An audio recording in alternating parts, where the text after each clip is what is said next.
Dawn broke, bright and radiant, and the people began to gather in increasing numbers. They couldn't hide their astonishment, looking up at the corpse of the monster that had been defeated, that it's dead. He killed that monster. Sonia and Gong were overjoyed, looking at Boda with pride. That's my Boda. Everyone burst into cheers, hugging each other and crying that we're alive. That demon is dead. A demon-slaying hero came to save us. Absolutely top-notch. The dawn light shone, mingling with the joyful laughter and chatter of the people. Two citizens happily looked up, but one suddenly looked puzzled. Something seemed wrong. Boda was still standing there, motionless like a stone statue. Boda. The reporters present were equally bewildered. Boda, who is he? Is he a new laborer? He looks so unfamiliar. One reporter quickly aimed his camera at Boda, shouting to his colleagues, "You have to capture this moment perfectly. This is on fire." Then, the camera lens zoomed in, focusing on the image of Boda standing proudly on the monster's corpse. Everyone was silent, not a sound. Only one reporter smiled knowingly, as if he had grasped something. Boda, with an emotionless expression, looked towards the gradually breaking dawn, because this was a historic moment. The moment the hero of Union Busan officially debuted. Doves took flight, soaring in the sky, their cooing echoing in the strangely peaceful space. The monster's corpse still lay amidst the tattered nets. Lyda stood there, her eyes fixed on it, a complex look. She stared at it, her eyes shining with an indescribable sadness. Boda, after a moment, rushed over to Lyda, shouting worriedly, "Lyda!" He looked her over, his voice full of concern. "Are you okay? Are you hurt anywhere? Are you in distress?" Lyda smiled faintly at Boda, her voice gentle. "I'm fine. I'm completely okay, really." Boda looked deep into her eyes, now devoid of any color, a strange emptiness. He breathed a sigh of relief. Thank God. Her eyes are back to normal. What a relief. Lyda looked over at the monster's corpse. Boda followed her gaze, but why do I feel sad? Maybe I'm mourning Kinsey's death, or maybe I'm just too sentimental. The monster's corpse was slowly being hoisted up. It had had a chance to escape to the open sea. Boda frowned, trying to remember what happened last night, but the monster had made an unexpected move, continuing to climb to the top floor. Boda turned his head to look at Lyda, who was still watching the monster. "Was it you who called it up there? You played such a big game." Lyda hesitated for a moment, then quietly replied, "Yes." Boda was stunned for 5 seconds after hearing that, asking in astonishment, but why? What was the reason for taking such a risk? The little girl began to tell Boda the whole story about how humans had invaded its lair, capturing it and its child. For a long time, it was locked in a cramped container. It must have been incredibly angry and resentful. Boda listened in surprise, not expecting the monster to have such a tragic past. It had struggled, determined to break down the confining wall to find freedom. The monster's blood-red eyes appeared. It had made up its mind. It had to kill everyone on the ship at all costs. No one would survive. Boda looked at Lyda in bewilderment. Now he understood that's why you called it to the top floor. You wanted to kill 2 birds with 1 stone. Lyda looked gently up at the monster, her voice sad. All I did was change who had to die first. A grim choice. The monster's corpse was lifted, streaks of blood trailing down to the sea surface. Boda and Lyda both looked up, but you completely stopped that massacre, an undeniable victory. The people there were busy repairing what had been destroyed. A scene of devastation after the rampage. 2 men with grim faces looked around at the rubble and lamented, so much damage. A high price for victory. What a disaster. Then, they entered the chaotic area together. Every corner was littered with bricks and stones. Moreover, many shareholders on the top floor had lost their lives, a tragic end. They looked at each other and shook their heads in dismay. That it seems their so-called pride couldn't save them from death, flexing so hard for nothing. Half of the heirs of the former shareholders had been killed. The rest were busy fighting to take over the huge fortunes their fathers had left behind. They were arrogant, acting superior, and loudly proclaiming, "Finally, our time has come. This massacre is our opportunity, a golden chance." Their sinister eyes looked in one direction. 9/10 of the shareholders were gone, leaving only one. They looked at Boda, who was talking with the commoners.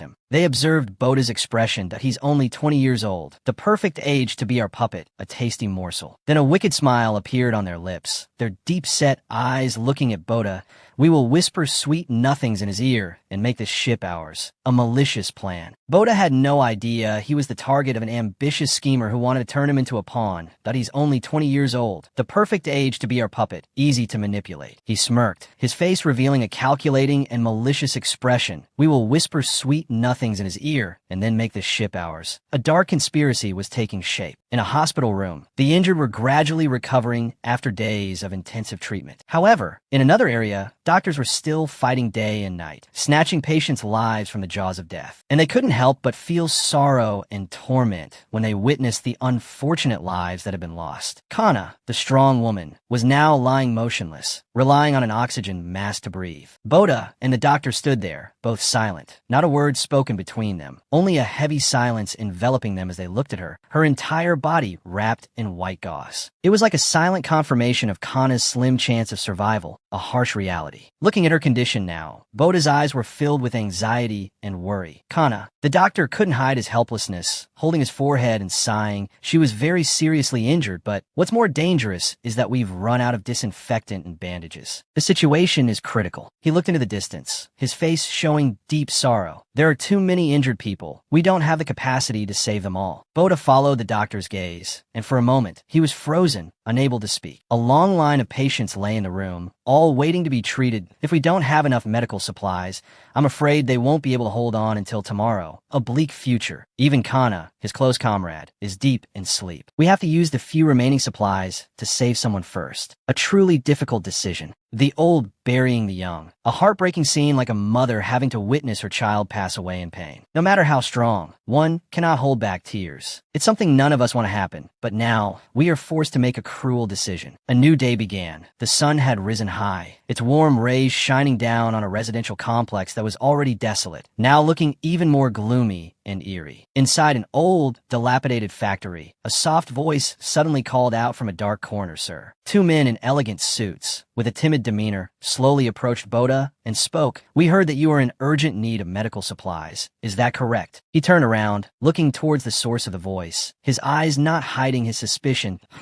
The two men rubbed their hands together, their formal demeanor so fake. They then introduced themselves to Boda, acting very important. "I am Sumin, the governor of IP province, and I am the vice governor, Jazin. We've come to help you. It's a pleasure to meet you." Hearing this, not only Boda, but also the butler had to gape in surprise, mixed with a bit of disbelief at what they had just heard. "You want to help us? Is there something shady going on here?" Immediately, Sumin and Jazin, one setting up and the other delivering, went into their sales pitch, cheerfully boasting about the value they could bring to Boda. What a stroke of luck. A golden opportunity like this doesn't come around often. We have a whole warehouse of emergency medical supplies, all top-notch items, essential for dire situations like this. Hearing this, he was as happy as if he'd struck gold, but still couldn't help but feel a little suspicious about what was happening. "Really? Oh wow, thank you so much. You're a true lifesaver." As if they had smelled a big fish about to bite, Sumin and Jazin immediately changed their attitude, their expressions becoming dangerous and calculating. "But that stuff is quite expensive, so we're afraid we can't just give it to you for free. It's a transaction, my friend." Hearing that, he suddenly felt confused and extremely worried, hesitantly asking,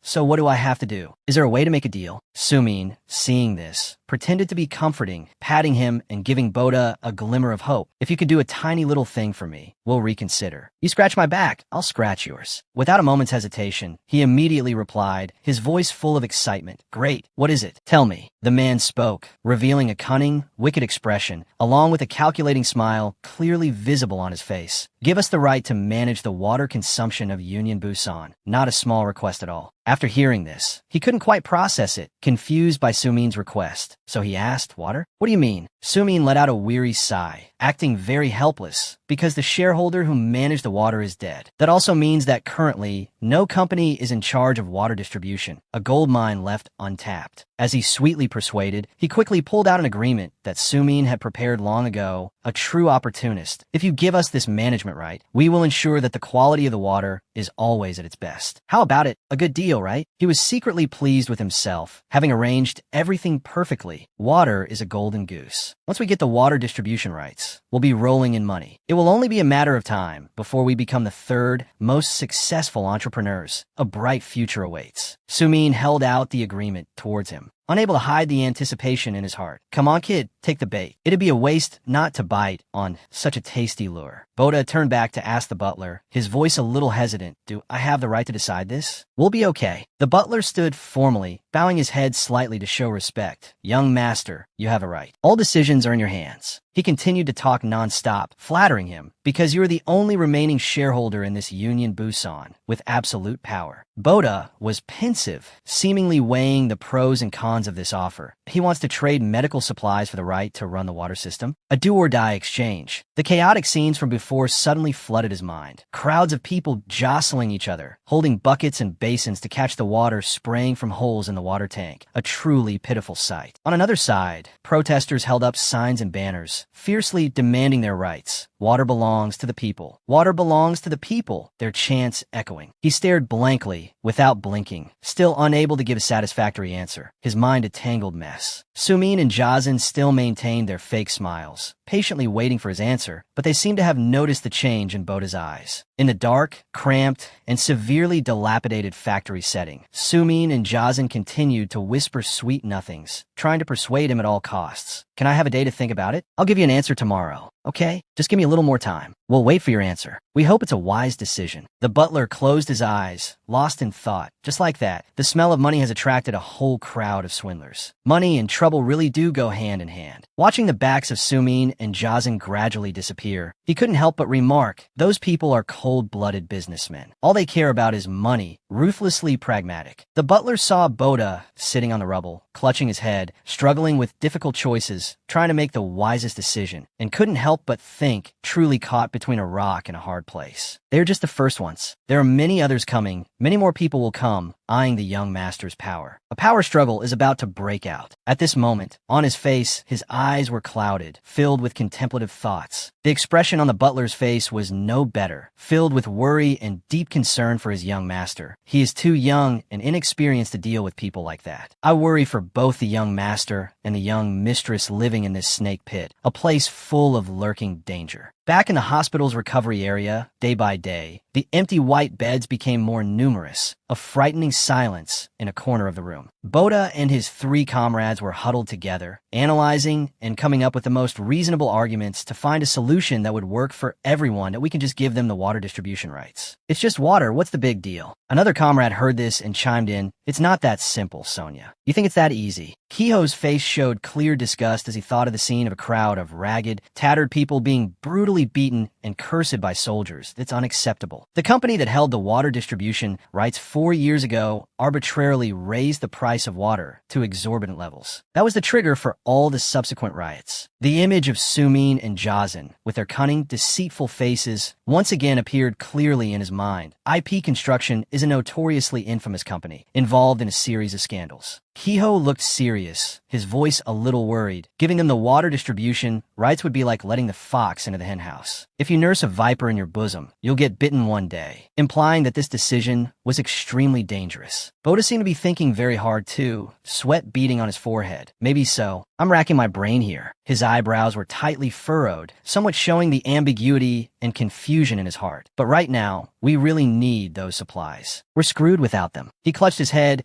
extremely confused about having to make the right choice, a decision of life and death. Why do I have to make this decision? This is so hard. At this moment, his comrades could only stand with their arms crossed. Sighing helplessly, he who wants to be king must bear the feelings of being a king. To sit in a position no one else can, one must endure feelings no one else can. Suddenly, a voice came from behind the curtain, carrying some annoyance and frustration, shouting loudly to, "Oh my God, you guys are so slow. It's obvious you have to choose the medical supplies. What's taking so long to think about it?" Sonia, surprised and a little curious, gently pulled back the curtain, asking, "Who's that? Who's so aggressive?" Behind the curtain, a man completely wrapped in white bandages appeared, his face showing clear annoyance, glaring towards the curtain, looking cool as hell. Both Boda and Sonia couldn't contain the joy welling up in their eyes. "Brun, you're alive. Brun, I can't believe it." He frowned, still maintaining his usual grumpy attitude, and snapped, "Of course I am. You think I'd kick the bucket just because of one sea monster? You're underestimating me." Seeing Brun's pathetic state, she couldn't help but tease him a bit for fun that I don't want to say that the person who just said that is rolling around in bandages and plaster. "You look so pathetic, man." Hearing that, his face suddenly turned red, so embarrassed that he screamed, enunciating every word, "Shut your mouth. I'm still a 3-star laborer, Brun. Don't be disrespectful." Sonia couldn't help but laugh, pretending to be innocent and asking, "So you're the famous 3-second Brun? I heard it only takes you 3 seconds to go down." So weak. Brun, embarrassed and angry, shouted, "What do you want? You want to pick a fight?" As she teased him, she moved closer to him, acting dangerous. That I was quite impressed with the scene of you attacking Kinsey. Totally my type. So cool. Brun, with sweat beading on his face, looked away in embarrassment, trying to act cool. "But I'm not into women like you. Get away from me. You don't stand a chance." Sonia naturally licked Brun's face lightly, her voice playful. "Well, at least you tried. I acknowledge your effort." Immediately, he struggled violently, constantly shouting, "I'm going to kill you. Stop teasing me." Gong stood to the side, watching helplessly, advising, "Stop teasing him. Give him a break." Brun's eyes widened, and he whipped his head towards him, shouting, "Boda." Brun, with a beet-red face, instructed him seriously, "By any means necessary, you have to get those supplies and save Kana. Understand? This is a mission impossible." Boda turned his back to him, his face pensive as he replied, "Weren't you the one who ignored Kana's orders? Didn't you want to prove you didn't need her? Why do you care now?" He grimaced, grinding his teeth, as if those words had hit a nerve, admitting his actions were completely wrong. "Yeah, but now I realize I'm nothing compared to her. I was so wrong. A powerful female warrior who can readily take down monsters to protect everyone. Union Busan needs Kana. She is an indispensable pillar. But now, Kana is deep in sleep, without any vitality, and there's no sign she'll wake up. So do your best. As long as there's life, there's hope." Brun bit his lip, his eyes showing a desperate plea as he looked at Boda. "Save our commander. I'm begging you."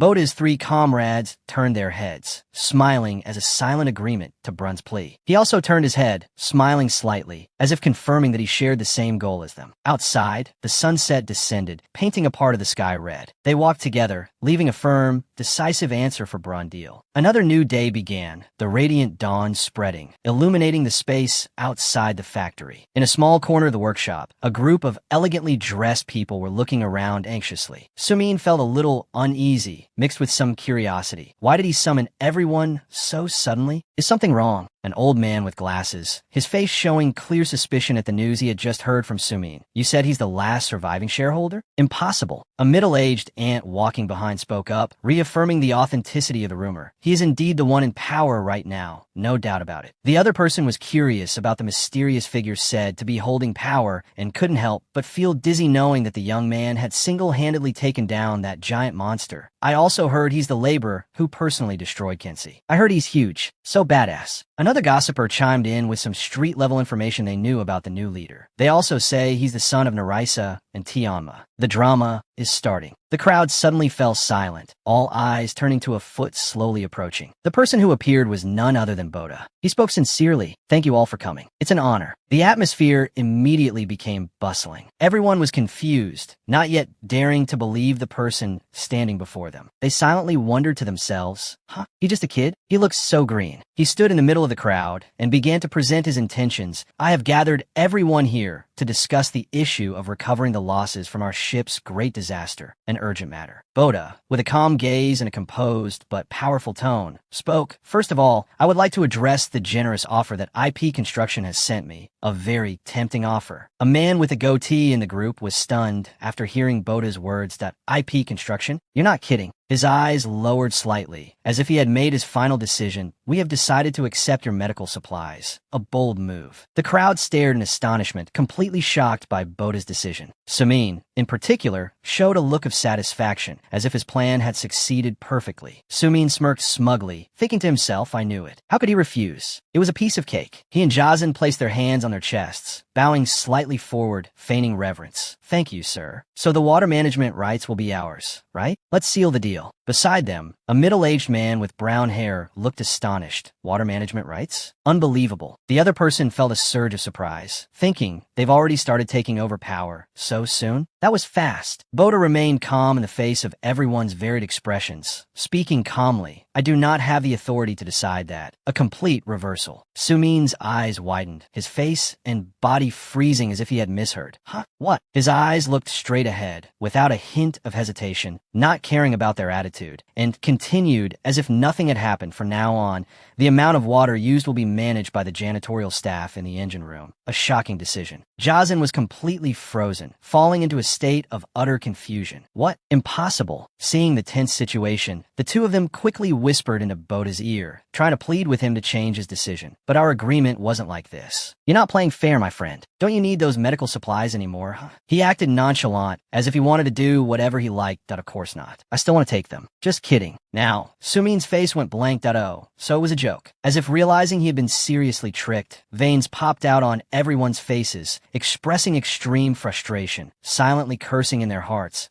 This kid trying to trick me? How dare he trick us? Are you trying to take my goods without paying? You wish. Sumin grimaced, showing his dissatisfaction with him. Can you be serious? Are you planning to take all those precious supplies for free? Greed will be your downfall. In that moment, he acted aggrieved and resentful, shouting towards the crowd to expose him. This is blatant robbery. It's ridiculous. Don't you all see it? What a joke. The stranger with the goatee turned back, seemingly agreeing with Sumi, then turned to admonish Bora. I know you will use those things for a positive purpose. However, you abusing your power like that is unacceptable. There must be a hierarchy. Realizing he had backup, Sumi became even more confident, saying arrogantly, "That's right, a shareholder with power like you should understand the laws here better than us. Don't act so recklessly." Bora's eyebrows furrowed tightly. He was silent, as if lost in the chaos in his head, momentarily at a loss for words. Although sweat was constantly breaking out on his forehead, Sumi didn't pay it any mind. He was just gloating, certain in his mind that the trap he had set would soon be a complete success. That kid still doesn't know how harsh the real world is, right? People with privileges use a different set of laws. So young and green. Kid, he turned back, implicitly signaling for the butler to step forward. I agree. I won't take them for free. You're finally being reasonable. He opened the suitcase, and immediately, what struck everyone's eyes were the gleaming, sparkling gold bars, packed to the brim inside, a dazzling sight. Everyone had to gasp in admiration, captivated by the sparkling light emanating from the gold bars, endlessly astonished as so much gold. He's filthy rich. As expected of the 10th shareholder. To think such huge gold bars still exist today. Sumi was speechless, unable to believe it. He was trying to find a reason to console himself. No, this is just a drop in the ocean of profits that the water industry brings. It's nothing. Bora's expression remained indifferent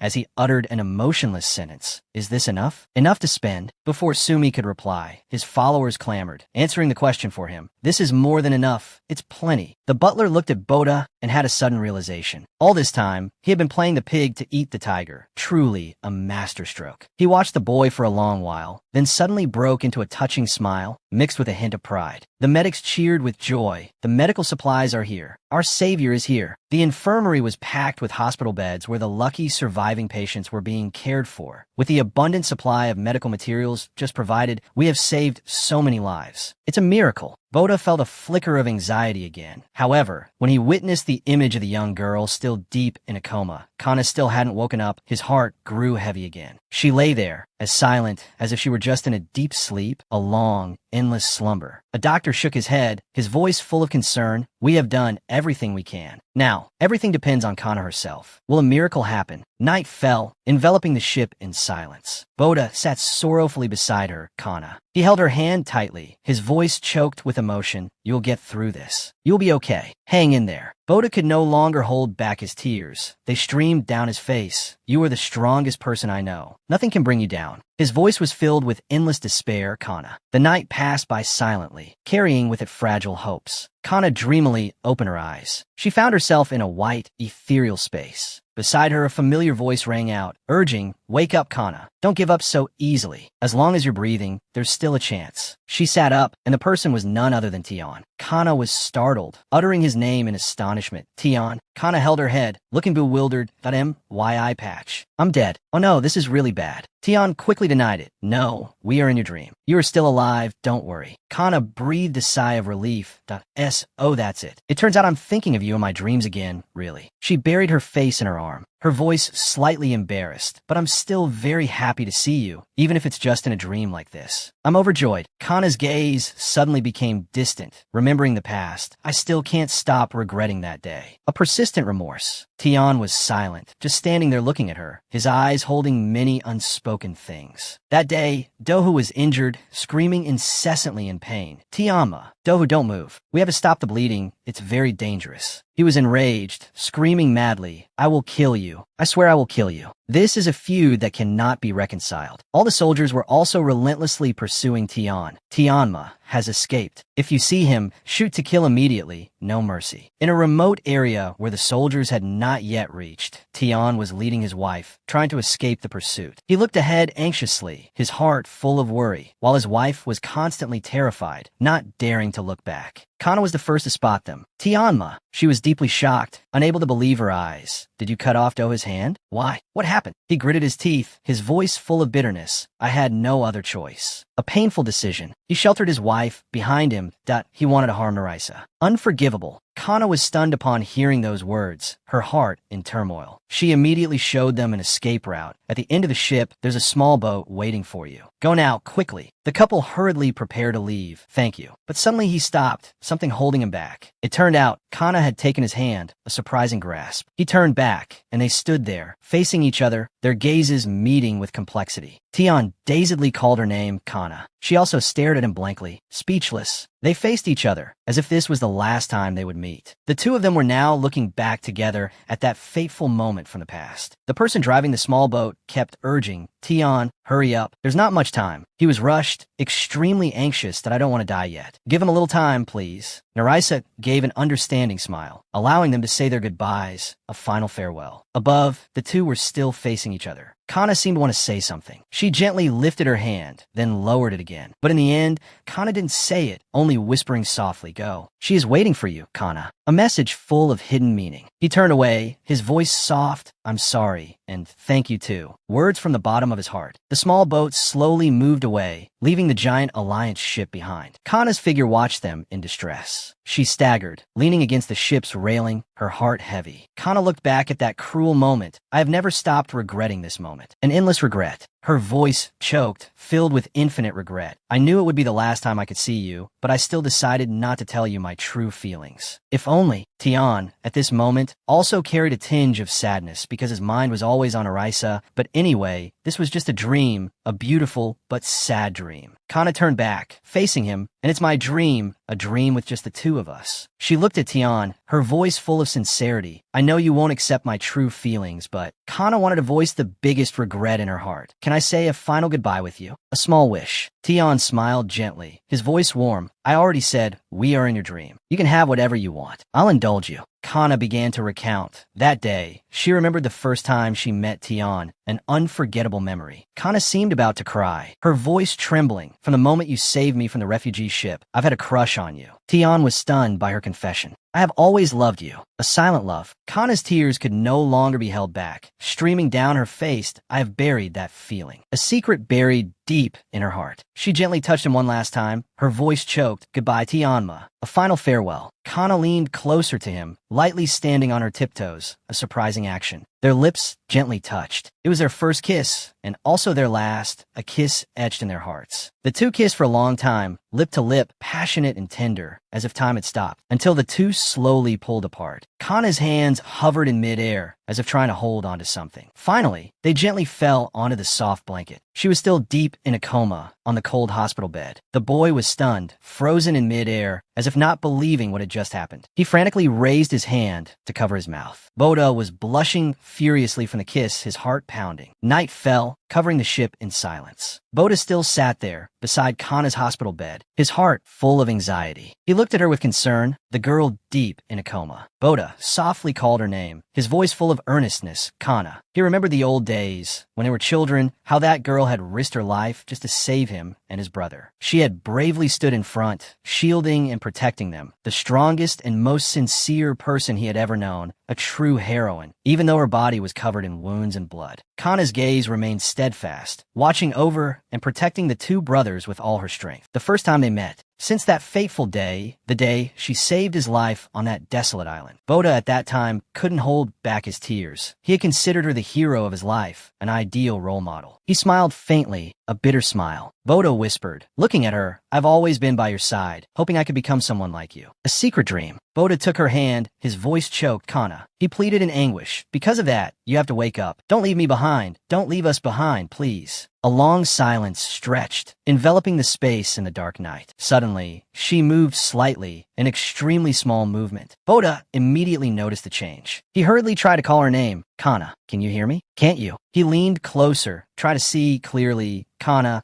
but she still didn't respond at all. Boda thought he was mistaken, despair rising in his heart again. But then, her hand slowly lifted, a glimmer of hope. That hand moved closer to Boda, startling him. He hurriedly called her name again, Kana. Just as Boda was about to say something, she moved closer, a surprising intimacy. Thank God, she's awake. Just like that, their lips touched, a gentle, warm kiss in the quiet of the night. Boda's hands tensed, gripping the mattress tightly. Kana had wrapped her arms around his neck, pressing a deep, passionate kiss on him, until the two slowly pulled apart. Kana's hand gently fell back onto the blanket. She was still deep in a coma, as if in a very deep sleep. Boda was stunned, unable to react. He frantically raised his hand to cover his mouth. What just happened? He blushed furiously and quickly jumped up. A moment later, his red face became even redder, completely embarrassed. Kana was still sleeping peacefully, as if completely unaware. The atmosphere became strangely silent, an incomprehensible silence. He pressed his lips together tightly, standing motionless for a long time. On another side, clean water began to flow strongly from the faucet, the sound of gurgling water. The people were joyful, holding buckets and basins, cheering loudly, "Water! It's water! We have water!" Heron also looked happy that we've finished connecting the pipes. So this must be clean water, right? The work is complete. The people couldn't believe their eyes, looking at the clear, flowing water. Does this mean we can use water freely? Am I dreaming? I can't believe it. They were overjoyed, profusely thanking Heron. "Thank you for your kindness. Thank you, our hero. No need to thank me. I'm just a plumber. It's a small thing." In another corner, Bodo was still dazed, his mind not focused at all, wandering as if he had lost his soul. Heron came over, patting him lightly on the shoulder. "Thanks for bringing water to everyone, Boda. Yes, you did a good job." They shook hands, everyone's face radiant with joy. He was also a bit surprised. "You've really grown up. You look quite like an adult now. You've matured." Another person put an arm around his shoulder, his voice full of pride. "I knew sooner or later you would become a good man. I believe in you." He turned to introduce him to everyone. "I'm the one who taught him since he was a fledgling chick." Really, that's not even mentioning the time I saved the kid from the water pipe. Taking a little credit, he was proud, endlessly praising himself. You could say I raised Boda with my own hands. A great contribution. Boda was still dazed, walking like a sleepwalker. Ah yes, wherever he went, people recognized him. "That's Boda, Boda, the famous one." They cheered so loudly that even Sonia and the others were surprised. "Boda? Boda? What the heck? He's so popular." The girls were extremely excited. "Boda!" Wherever the three of them went, cheers erupted. "Look here, Boda, Boda, Boda, my idol." Sonia then turned to tease him. "Hey Boda, you're quite famous, aren't you? Pretty impressive." Unexpectedly, Boda was still in a daze, walking slowly like a zombie, completely emotionless. Sonia and Gong looked at each other, confused. Why is he in such a mess?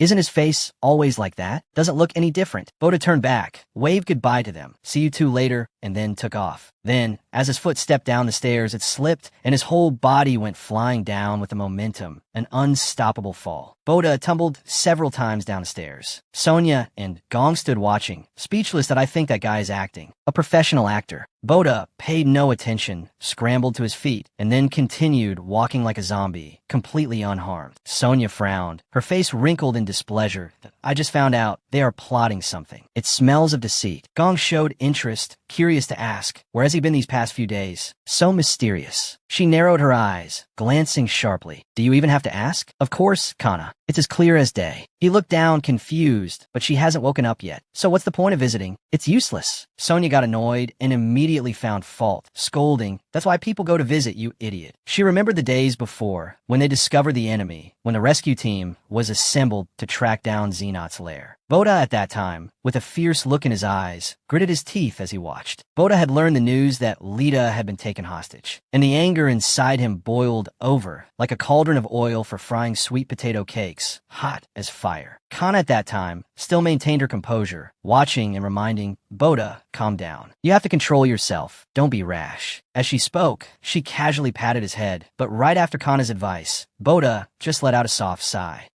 His eyes then slowly narrowed, then relaxed, appeased. He immediately regained his composure, so obedient. Gong, lacking tact, glared over Dud. "Of course, you know how scary she can be." His cool action made Sonia break out in a cold sweat, silenced. He looked down, quietly assessing guessing. He's smarter than I thought. He knows when to advance and when to retreat. Not to be underestimated. The boy has grown up, hasn't he? Sonia stood beside him. Sun had felt annoyed, grimacing and cursing silently. You really are a foolish old man, talking nonsense. She pouted, pursing her lips, leaning against the railing. Teasuke, so boring I can't be bothered to speak. Her eyes carried a hint of melancholy, gazing into the distance, silent without a word. Boda was now walking quietly in a deserted alley, exactly as she had thought. I bet that fool still can't figure out his own thoughts and feelings. What a blockhead. He now looked exhausted, walking unsteadily, his eyes staring blankly into the void. Kana, will you wake up today? A hopeful longing. Just like that, Boda carried an air of resignation. Walking indifferently, a passerby saw him, turned their head back to look, confirming once more. He was very quick, pulling a sharp dagger from his pocket in a flash. Boda continued to walk, his mind constantly replaying memories from last night. It seems like she's gradually recovering. Yesterday, she moved a little, a promising sign. Then, a series of embarrassing memories suddenly flooded back. The two of them had kissed a surprise kiss. His face quickly flushed red. Boda was embarrassed, flustered, and didn't know what to do. He held his head, slightly panicked, wandering like a lost soul that I hope when she wakes up, she won't remember anything at all. Forget everything. The dagger from the stranger just now flew towards him like a flash of lightning, swift as the wind. Boda was still immersed in his guilty, tormented thoughts, his face bright red. If she finds out about this, it'll be a disaster. She'll be so sad. The person behind him lunged with all his might, his whole body leaning forward as, oh, what should I do? This is bad. Just as he got close, Boda spun around, delivering a powerful kick like a thunderbolt. He just fell to the ground like that, knocked unconscious. One hit, and he was on the floor, teeth and mouth a mess, looking truly unsightly, completely owned. He was astonished, his eyes wide open, his body seeming to skip a beat, unable to believe it. Boda was flustered, quickly apologizing. The person below was continuously twitching, convulsing, completely abnormal. Are you okay? I'm so sorry, I didn't mean to. He was beaten unconscious, his face distorted and bruised, looking pathetic. He was horrified, quickly explaining, his mind recalling a terrifying period from before as sweat poured out like he was bathing. I didn't mean to. It's a habit, a natural reflex. Suddenly, the repentant, remorseful look completely disappeared, replaced by eyes that were gradually understanding everything. Next to the motionless body on the ground was a knife, a sharp dagger, an assassination plot. Sumin and Jazin watched from a distance, unable to help feeling regretful, their faces grimacing, failed again. In an old, dilapidated building, shrouded in darkness, two men were leaning against a wall, whispering to each other. It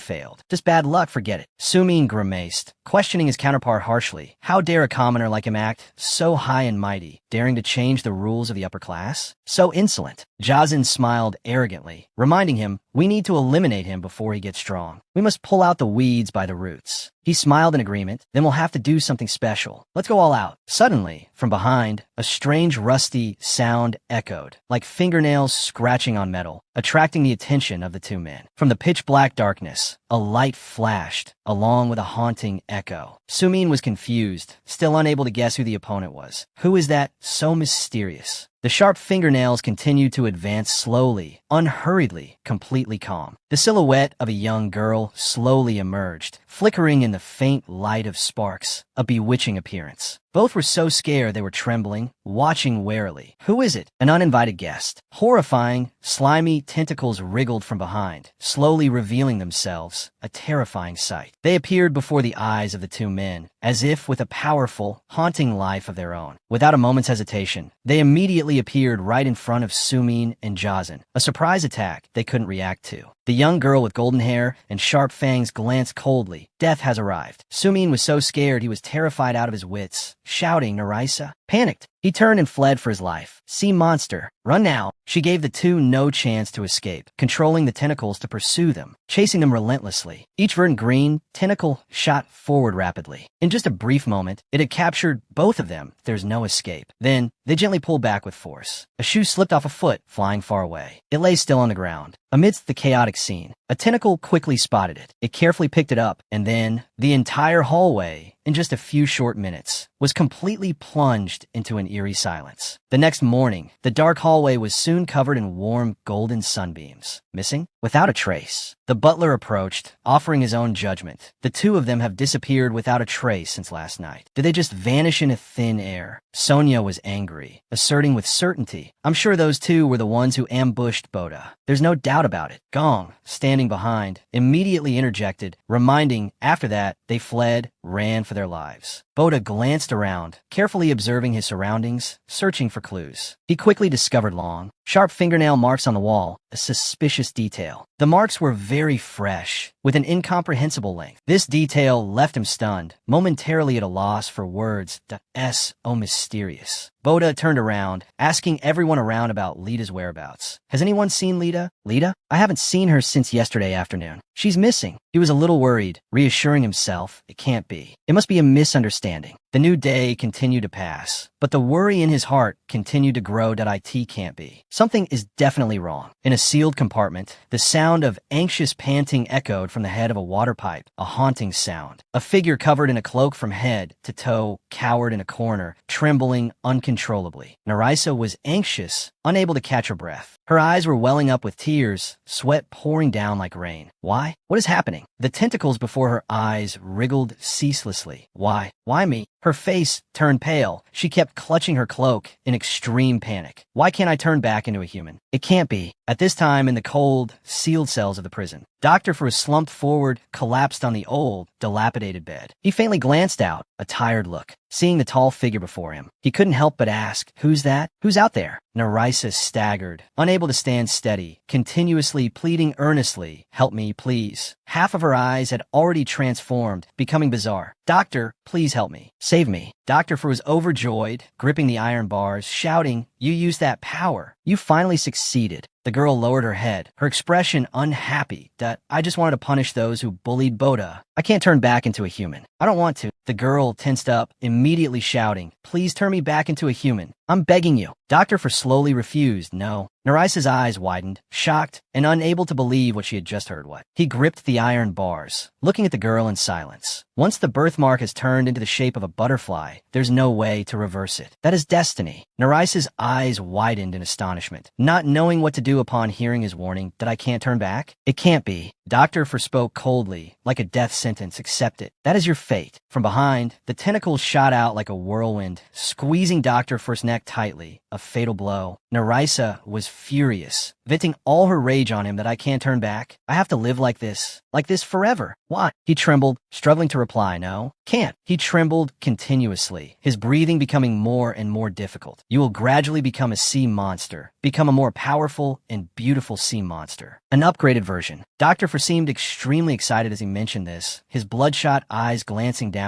If so, why be a human? You could become a matriarch sea monster and live freely in a vast ocean. A new life. Nerissa endured, placing all the blame on him that I shouldn't have come here. If it weren't for you, it's all your fault. He was being squeezed tightly, already struggling to breathe. Every word he uttered was a supreme effort. You don't want that? Go ahead, don't hold back. Unleash yourself. The more he spoke, the more Dr. Fu tensed up, as if embracing something, because you have the power of a sea monster. You can do it. Trust me. Nerissa was astonished, realizing everything. The girl quickly retracted her tentacles, letting him fall from above, a painful thud. With that, the girl turned and walked away, her voice resolute, I am not a monster. I am human. Just a few seconds later, an officer walked in, his face angry. What are you muttering about? What nonsense are you talking? Dr. Fu rubbed his neck, glancing in the direction the girl had just left. A meaningful look. The officer stepped closer, observing him carefully. His eyes lit up, laughing maniacally with excitement. I can't believe it. His glasses glinted, as if he had just seen the light of his life. Follow your instincts, kid. Don't hold back anymore. His two hands then gripped the iron bars, so tightly that the nearby officer was terrified. That is the final destination of my research. My life's masterpiece. The sun had already risen high. Boda was restlessly worried, hastily searching around. Have you guys seen Lita? No, what's wrong? Where is she? He was worried, but quickly denied it. No, everything's fine. If you see the kid, please let me know, please. The man was confused, but nodded in acceptance. All right, I'll keep an eye out. A figure in a cloak stood on the railing, silently looking down, a mystery. Nerissa was anxious, clutching the button of her cloak, not knowing what to do. Boda, what will he think? Over here, Boda was still worried sick, searching for the girl everywhere. What should I do? I'm so confused. Suddenly, someone from behind bumped hard into Nerissa, causing the girl to stagger. A part of her cloak fell off, revealing the secret. The hem of the cloak slowly lifted, and the wriggling tentacles began to appear, a horrifying sight. The man who saw the scene before him couldn't help but feel apprehensive, startlingly backing away. What the hell is that? Nerissa gritted her teeth, clutching the hem of her cloak, then ran off at full speed, fast as the wind, and disappeared. At this time, at the water pipes leading out to the sea, the girl sat alone on high, her heart full of self-pity. She sat there silently, lost in a stream of endless thoughts that I can't meet Boda in this state. I can't. On the other side, facing the deep, strangely peaceful ocean, completely opposite to the chaotic thoughts in her heart. If I can't go back to being human, then what? The girl remembered the doctor's words before his near-death experience. You can become a matriarch sea monster and live freely in a vast ocean. Another option. The sea surface remained calm, the waves lapping gently, covering her heavy thoughts. Should I jump into the water or not? A reckless decision. She looked down in horror at the deep water below, not daring. Should I live as a sea monster? A tormenting question. Then, an image of herself appeared. If I lose my reason in a fit of hunger, will I behave differently from humans and eat human flesh? A gruesome prospect. Nerissa continuously shook her head, trying to dispel the improper thoughts invading her mind. Her eyes had soon transformed, becoming two different colors, carrying an indescribable sadness. In her subconscious, she unintentionally remembered her two most beloved people, Dad, Mom, sweet memories. Then, the moment she was rescued by Kana, and then her own brother, Boda, important people. Not only that, she also remembered other familiar people, Mao, the boss of the hiding uncle. Then the friendly, kind uncle in her memory, Mr. Lai. Nerissa remembered her close teammates in the squad, Sonia, Gong, Noah, Lin, those who stood shoulder to shoulder. She remembered the person she sat with watching the sunset over the sea, and Gu too, unforgettable memories. The water pipe dripped, slowly flowing into the water bottle placed below, a dripping sound. Genka dimly looked up, then slowly explained, this water pipe connects to the upper level, so there must be a hole somewhere. It can't be wrong. He smiled, looking at Nerissa, who was curiously standing beside him. I'll give this to Mr. Kim. His wife just gave birth not long ago. A small gift. The water continued to flow in the pipe. Her thoughts gradually faded. Her emotions also calmed down. Even if there are many bad people in this world, but I know there are still many good people out there. Faith still remained. Water flowed in a stream, pouring into the yellow hat placed below. Them, the kind people. Nerissa sniffled, her eyes brimming with tears, unwilling to give up. It's me who wants to live as a human. A simple wish. Dr. First's words echoed in her ear. You have no way back. Accept it. A harsh reality. The cold wind blew, along with the resignation in the girl's heart, causing the cloak to flutter in the wind. Nerissa glanced back. The tentacles were still strong, wriggling vividly. All her thoughts, along with her resigned gaze, soon gradually vanished. If I can't go back to being human as before, then whatever. The girl gently touched the tentacle before her. From the depths of her mind, a new thought began to form. Maybe I could become someone else. A new version. Nerissa let the tentacles slowly wrap around her body. Then gradually, they covered her, forming a new shell, a complete transformation. She looked down at her new body, feeling as if it were full of life, a powerful feeling she had never had before, completely accepting her fate. The tentacles merged into one with her body, then disappeared, just like Ken Cheesy. An assimilation. Kana slowly opened her eyes after a long coma. She struggled to sit up, the pain hitting her, making her grimace. Her eyes were tired, drenched in sweat. She glanced around. Boda was slumped beside the bed, sleeping soundly. Kana quietly called his name. Boda. She looked around to assess the situation. How long have I been in a coma? Time flies so fast. Everyone was seriously injured, lying quietly recovering.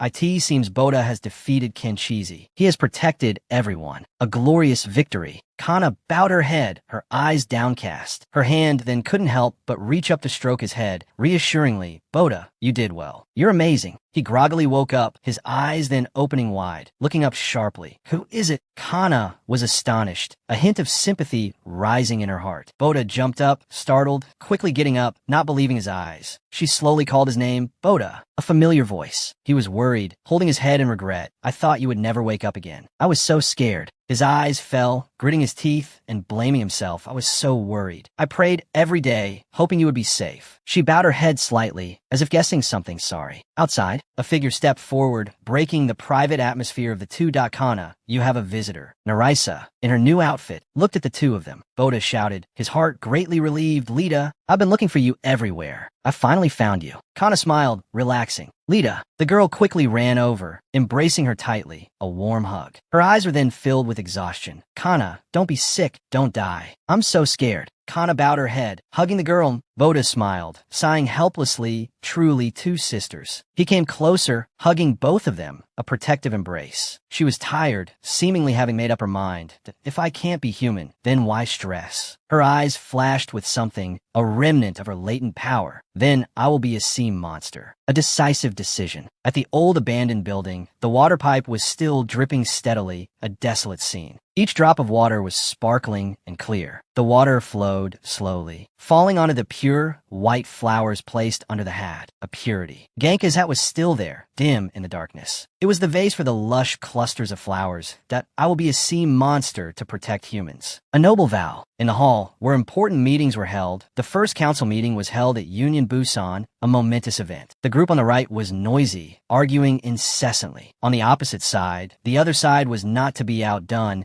angrily protesting vehemently, a tense atmosphere. Everyone was doing their utmost, offering different opinions and directions. Representatives of the districts gathered, discussing important issues together, regardless of high or low status and equality. An old man stood up, solemnly declaring, the council has elected a new captain, a new figure. Then gradually, another person was elected that a new police department has been established for the purpose of ensuring security and order for the ship, a core force. Gradually, the heads of each department were introduced, and the laborers who bravely fought against external enemies, such as sea monsters, will be assigned to the military, a recognition of their merits. Kana stood before the entire army, shouting, her voice full of authority, reminding them, after so many years of hard training, the time has come. She strictly warned each one, congratulations on becoming official laborers. A great honor, she shouted, using her authority to completely overwhelm everyone. We laborers are the force that protects the people from the sea monsters. A sacred mission. The line of people below stood neatly, dead silent, without a sound. We are ready to sacrifice ourselves to save humanity. An ironclad oath. One of them quietly turned his head to look at the person next to him, who also looked back curiously. Boda stood at attention, completely ignoring the two of them, a cold demeanor. He looked on, unable to help being surprised by the boy's new appearance. I can't believe it. The god of sea monster slaying is in my squad. My idol is here. The other person was no less surprised. Speechless, he doesn't look that special, just normal. Kana's words echoed throughout the ship. We are the last line of defense for humanity. A heavy responsibility. She has a sharp look in her eyes, reminding them seriously, our duty is great. However, honor is the reward for our mission. A worthy compensation. The crowd below looked up seriously, their faces full of determination. Now let's go. Boda looked up with a strong belief. You have been reborn, become the defenders of Union Busan. I wish you all luck and success. Fight with all you might. The buzzing sound of the tattoo machine echoed. Down to the last strokes, Boda was tired, dozing off in the chair. The tattoo artist relaxed, gently reminding done. Finished. He looked at Boda, gently mentioning, our tradition is to tattoo a red star on the hand after successfully defeating one of the 7 great sea monsters. Are you sure you don't want it? It's an honor. He looked down at the tattoo on his hand, then accepted him. He smiled, explaining simply, I don't care about any stars. It's not important. The tattoo on his shoulder joint was visible under his shirt. This is just the beginning. A new journey. Kana stood outside, listening to the situation. She smiled when she received a satisfactory answer. The ship slowly started moving again. Union Busan quickly returned to its normal state. Everything is fine. The trading place was bustling, crowded with people passing by, so narrow it was suffocating. The workers were always working their hardest, without a moment's rest, a vibrant atmosphere. A person stood on a balcony, observing everything that was happening. The small piece of paper in their hand was covered with pen marks, a calculation. Noah looked at the paper in panic, trembling with fear they're ignoring us just because we're young. It's so unfair. Lin was worried, feeling uneasy. The boy looked at the paper, falling into a state of panic. How are we going to find a job like this? This repair shop is our last chance. The last hope. Lin trembled, pointing at the paper, her voice full of worry. What if even they refuse us? We're really screwed. A piece of iron was firmly attached, clearly showing the words B3 on the wall. We're here. This is it. The two children quickly entered the workshop, then looked around in bewilderment, a strange space. Seeing the old, rusty robot in front of them, this is a diving beetle. It looks so shabby. Noah was surprised to see it. They have one here too? I didn't expect that. Lin quickly got to work, examining the components inside. I wonder if it can work. I hope so. The girl looked at the screen, displaying all the errors, gradually understanding the problem. The system has too many errors. Maybe they're trying to patch it up. This is going to be tough. Sting quickly ran over from a distance, his face angry. Don't touch things randomly, kid. That's not a toy. Are you trying to break it? The notification screen popped up, repairing in progress. A positive sign. He was astonished, pointing at the screen in front of him. Huh? It's running. Kid, did you do that? I can't believe it. Lin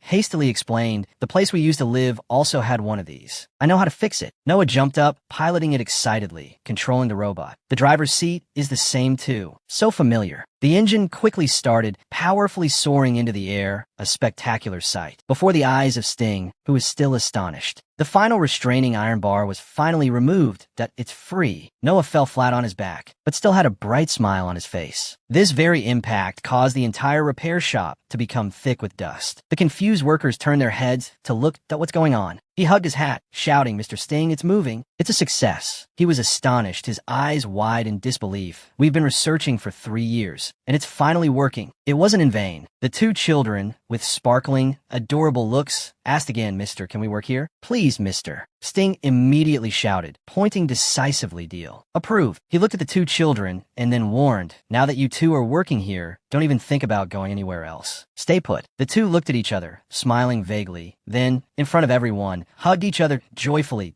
So happy. At this time, at the bottom of the deep sea, the ancient city structure slowly came into view, a magnificent sight. Groups of divers carefully descended, searching and observing an exploration. Others gave commands, bringing up old vehicles, lifting them out of the water, a laborious task. The people on the ship complained incessantly, exhausted. Another peaceful day. Working here is so comfortable. There are no sea monsters at all. Boring as hell. The group grimaced, looking annoyed, gathering to chat. I tried so hard to become a laborer, yet I still haven't seen a single sea monster. Maybe the laborers can retire now. Dissatisfied, he looked up at the sky, sighing endlessly. I want to kill sea monsters and become famous like Boda. Boda asked in surprise, me? Are you talking about me? He grimaced, feeling a bit strange that I'm always ready to fight, but this place, it's too peaceful. Kana then approached, her face puzzled. That's strange. What's wrong with the ocean being peaceful? What's so strange about that? In the past, his own image appeared, shouting angrily, no, that's not what I mean. I'm quite strong now. I want to prove myself. I want to fight. Boda smiled, a little helplessly, that he's exactly like me when I was a naive rookie. So immature. The other person looked at him, smiling mysteriously. It must be that the sea monsters know the slain god is here, so they're too scared to come. Such a fearsome reputation. He teased him relentlessly. It's also strange. It's been 20 years since I've seen the ocean this peaceful. It's rare. Boda bowed his head, restlessly worried. There's no such thing as a body of water without sea monsters. It's impossible. He glanced out into the distance, observing the ships. This must be the territory of some sea monster. Danger is lurking. At the bottom of the deep sea, Narisa's figure slowly descended. The girl reached the cold seabed. Her eyes then faintly opened. I'm here. Narisa stood silently at the bottom of the deep sea, completely devoid of any air around her. Her body was enveloped by the vast seawater, a strange sensation. Narisa opened her eyes wide, looking around dreamily. Where am I? What is this place? The giant red ship next to her caught the girl's attention, a curiosity. The words carved on the ship's hull made Narisa feel somewhat strange. The girl vaguely read it silently in her mind. Jenner. A familiar name. Suddenly, a beam of light shone from behind, making her squint and turn her head to look. What is that? Narisa was terrified, her eyes wide as she looked up. She groggily sat up on the familiar bed. Where am I? Her face was covered by her long, disheveled hair, completely disoriented, a dreamy look. The girl, with her bare feet, walked on the cold carpet. a creepy feeling. She walked past Boda, who was sitting at his desk. He quietly called her name in surprise, Lita. Narisa's eyes were still dreamy. One of her eyes had soon lit up strangely, flashing with mysterious rays of light. He was astonished, jumping up and calling her name Lita. The girl was silent, floating past his call, paying no attention. Then, completely ignoring Boda's call, she walked out of the ship's cabin. Lita, where are you going? Wait for me. He panicked, running up to the railing to stop her, continuously calling for her to come back. Lita, wake up. What's wrong with you? Amidst his hopeless calls, the girl's eyes continued to light up strangely. Lita, her small feet stopped right in front of the railing. Dangerous. The two were standing right next to the ship's railing. Narisa finally stood still. He couldn't help but worry, watching her figure. What are you planning to do? Just as Boda called her name loudly, Lita, Narisa was still dreamy, looking in a certain direction and then gently reminding, it's over there. I see it. He was confused, looking in the direction she pointed. What's over there? Her small hands slowly rose up, pointing towards the distance. Her hands pointed towards the sea, which was churning with large, strong, and fierce waves in the dark night, towards a strange light.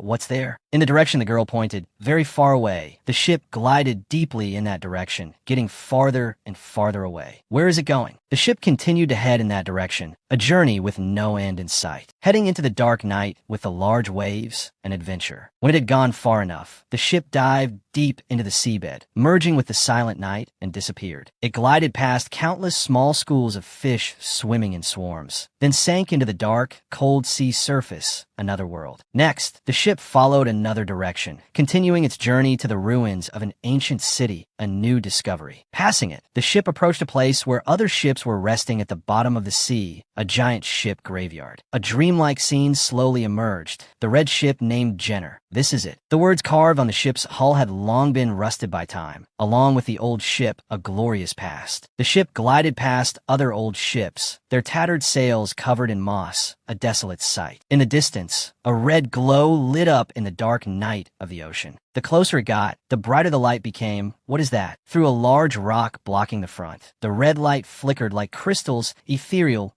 oh beautiful. That strange red light attracted her attention, an irresistible pull. A giant monster appeared, with countless huge tentacles. A sea monster. On its large body were fierce, terrifying red eyes. Its pupils were directed towards one side, where a pink object was flickering. The target. With that, the creature glanced in another direction, a surprising action. Its action startled Narisa, shocking her awake. The girl pointed more forcefully. That's it. Boda looked in that direction, where the girl quietly affirmed home. My home. At this time, in the ship's treasury, in the Union Busan Library, a space of intellect, an old woman with silver hair was engrossed in reading an ancient book about a ship that had been wrecked a long time ago. The Jenner was the ship sent to investigate the fragments of the Vagabandus in the Pacific Ocean about 130 years ago. A mysterious mission. She held up the only remaining photo in the book, then deduced, I think this is the photo taken at the site where the Jenner sank. It can't be wrong. The red ship in the photo looked so large and powerful, a legendary ship. The remaining image was desolate, in ruins, sunk deep at the bottom of the cold sea, a tragic end. Narisa took the book, surprised to realize, this is the place I saw in my dream. Where is this? How strange. The old woman, based on her vague memories, guessed that place is the Vagabandus crater in the Pacific Ocean, a dangerous location. She carefully recalled the spectacular event that happened that year. The Vagabandus meteor collided with the moon, a cosmic disaster. The water's impact with the giant meteorite created an immense, indescribable collision, and its largest fragment fell into the Pacific Ocean, causing a terrifying tsunami. Hundreds of boats carrying brilliant scientists curiously surrounded the area. Many scientists from all over the world flocked to that place to discover what Vagabandus really was, a cosmic mystery. At the center of where the explosion occurred, a giant, powerful whirlpool appeared, a strange phenomenon. Not long after, it immediately grew larger and exploded, and an explosion of unknown cause occurred, a sudden disaster. The nearby ships were all sunk. All the research ships sank there, with no survivors, a tragedy. She rubbed her chin, feeling a little discouraged. That's it. There's a record of Vagabandus. Present-day humanity no longer has the means to continue investigating that place. We're helpless. She turned, looking at Nerissa with a puzzled expression. How strange. Why would the Jenner ship from 130 years ago appear in your dream? It's inexplicable. The little girl, worried, lowered her head and mumbled, I don't know either, I'm so confused. Her gaze grew distant, her voice low as she recalled, but in the midst of that night's torrential rain, before the flickering red light behind the rocks, a haunting sight. The eyes on the sea monster's body, along with the two strange pink specks in its pupils, a connection. Nerissa pondered, her anxiety turning to fear. I can feel it. Something is there, a foreboding premonition. Boda, standing nearby, had long been restless. He looked over at the little girl. What's wrong? He recalled the words she had uttered in her sleep. Home. What home? His eyes stared at the little girl, sweating with worry. What did that mean? What were you saying? He hurriedly reassured her. Lita, it was just a dream. You just need to get some good rest, and everything will be fine. Don't worry. Nerissa smiled gently. Really? At the greenhouse on the ship, a green oasis. Although the greenhouse was small, the plants inside were incredibly lush, full of vibrant life. Everyone worked together, quickly harvesting the fruits of their labor in a cheerful atmosphere. Nerissa smiled, holding a bucket full of plump, red apples. They looked so delicious. Goat smiled and approached. Lita, why don't you rest today? Boda seems very worried about you, very concerned. The little girl smiled, gently refusing. I'm fine, really. Nerissa turned her head to look into the distance, her expression certain. Every time I come here, I feel my heart lighten, a peaceful place. Standing before the green rice paddy, she smiled gently. This place is like another world, a small paradise. Goat strode forward, caressing a plump apple in her hand. Beautiful, isn't it? Humans need land to live. The diligent bees have been burying themselves in the field of wildflowers since the crack of dawn, gathering nectar, working as hard as they could. Goat waxed philosophical again. As long as there is land, we can make the earth green with all the seeds we have. The bees darted back and forth like shuttles, while Nerissa just smiled faintly, silently observing the way of the world. Goat approached a massive beehive. Lita, look, a queen bee has been born. Inside, a queen bee of enormous size reigned, a true final boss. This is the queen bee. She's bigger than the others, isn't she? The little girl's eyes went wide, and her jaw dropped, utterly excited. I've never seen one before. This is top-notch. But then, in a flash, the little girl's eyes widened in astonishment as a smaller bee sidled up. There's another one over there. Their two antennae touched gently, as if they were flirting. Nerissa chuckled to herself. They must be sisters. They're so close. Who would have thought? In an instant, the queen bee, without a word, launched its secret weapon. In a single sting, the other bee was sent to meet its maker. Nerissa's face went pale as a sheet. She quickly raised her hand to intervene. Why are they attacking each other? Goat just bowed her head, calmly explaining the harsh reality of life. She is eliminating her rival. A hive cannot have two queens. This is the natural instinct of bees. It's all about survival. The little girl lowered her face again, murmuring, natural instinct. Meanwhile, the drama in the hive continued. The stronger queen bee would clearly dominate, taking over the entire kingdom. Nerissa could only bow her head, her heart in a turmoil. The poor bee's corpse lay lifeless on the ground. Truly game over. Nerissa looked at the corpse before her, her heart heavy, thinking to herself that from the moment it was born,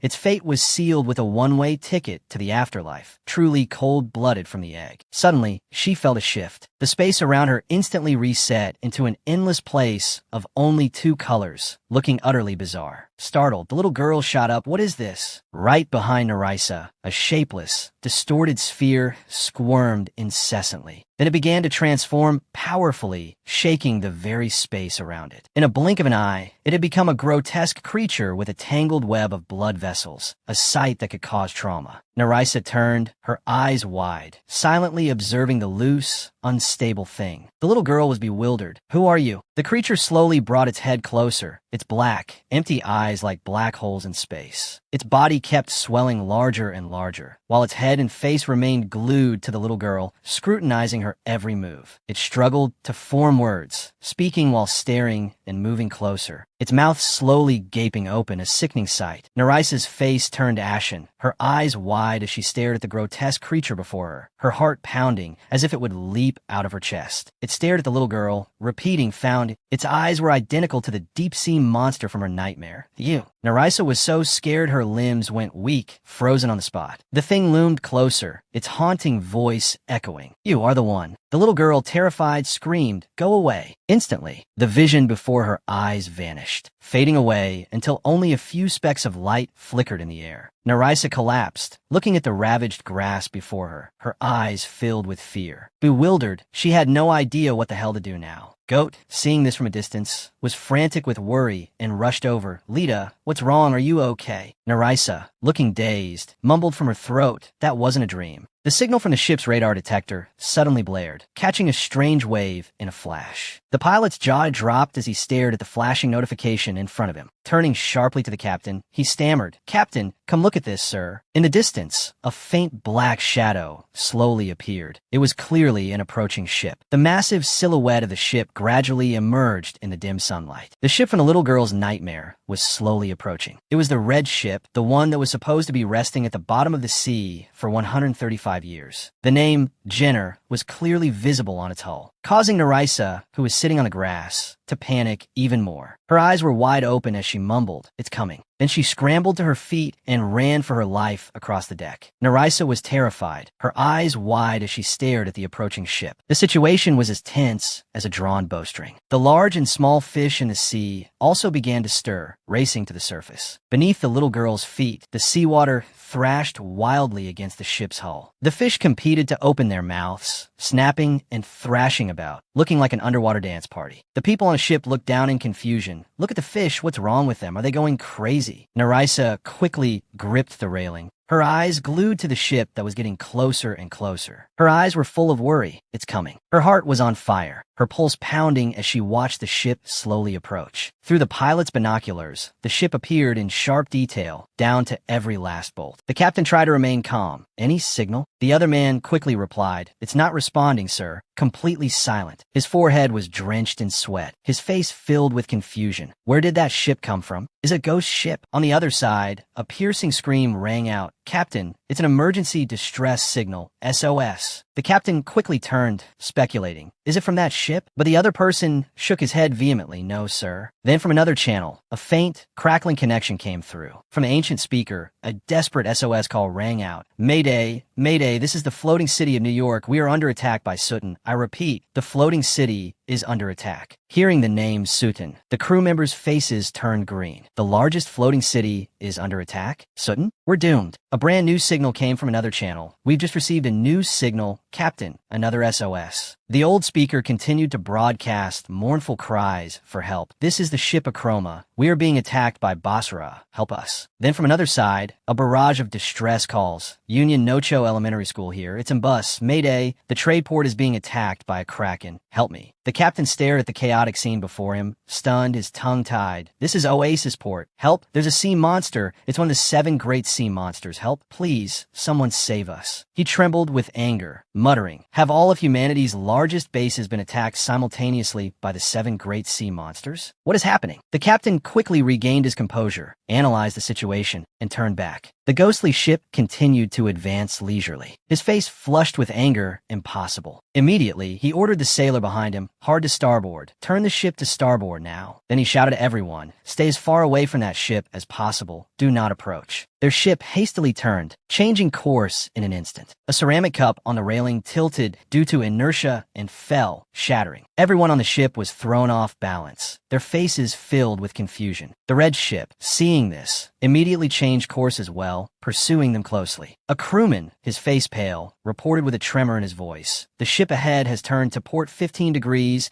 and is rapidly approaching our position. It's getting too close." "What?" The captain was furious, grabbing the radio and shouting, "This is Union Busan. Stop your vessel immediately. Change course now, do you hear me?" The other crewman looked worried, his heart filled with dread as he stared at the silent signal from the other side. "Captain, no response. It's completely ignoring us." Everyone held their breath, watching the ship hurtling closer and closer, 300 meters left. The captain braced himself and swore, "Stop, you bastards." But the red ship continued to advance silently, showing no signs of slowing down. The people on the deck watched the terrifying scene, their hearts about to leap out of their chests. The red ship, like a predator, continued to charge straight at their vessel, unflinching. The point of impact was crushed, shattering into pieces. The captain was also thrown to the floor by the aftershock. Those who couldn't run in time could only cover their heads and brace for impact, trying to shield themselves from the horrific destruction. Seawater flooded in from the outside, and those nearby had to struggle against the powerful current. A water pipe burst, spraying water everywhere. A large section of the deck in front of Nerissa also shattered into pieces. She sat on the ground, stunned, looking at the devastation before her, trembling uncontrollably, breathless. In her ears, piercing screams echoed. Oh no, Union Busan is breaking apart. It's really over. The people inside were now in a state of extreme panic, screaming their heads off. What's happening? Help me. Those inside had no idea what was going on, only screaming in terror. What was that noise? Is anyone there? The panicked crowd looked down at their feet. The water was already ankle-dash deep.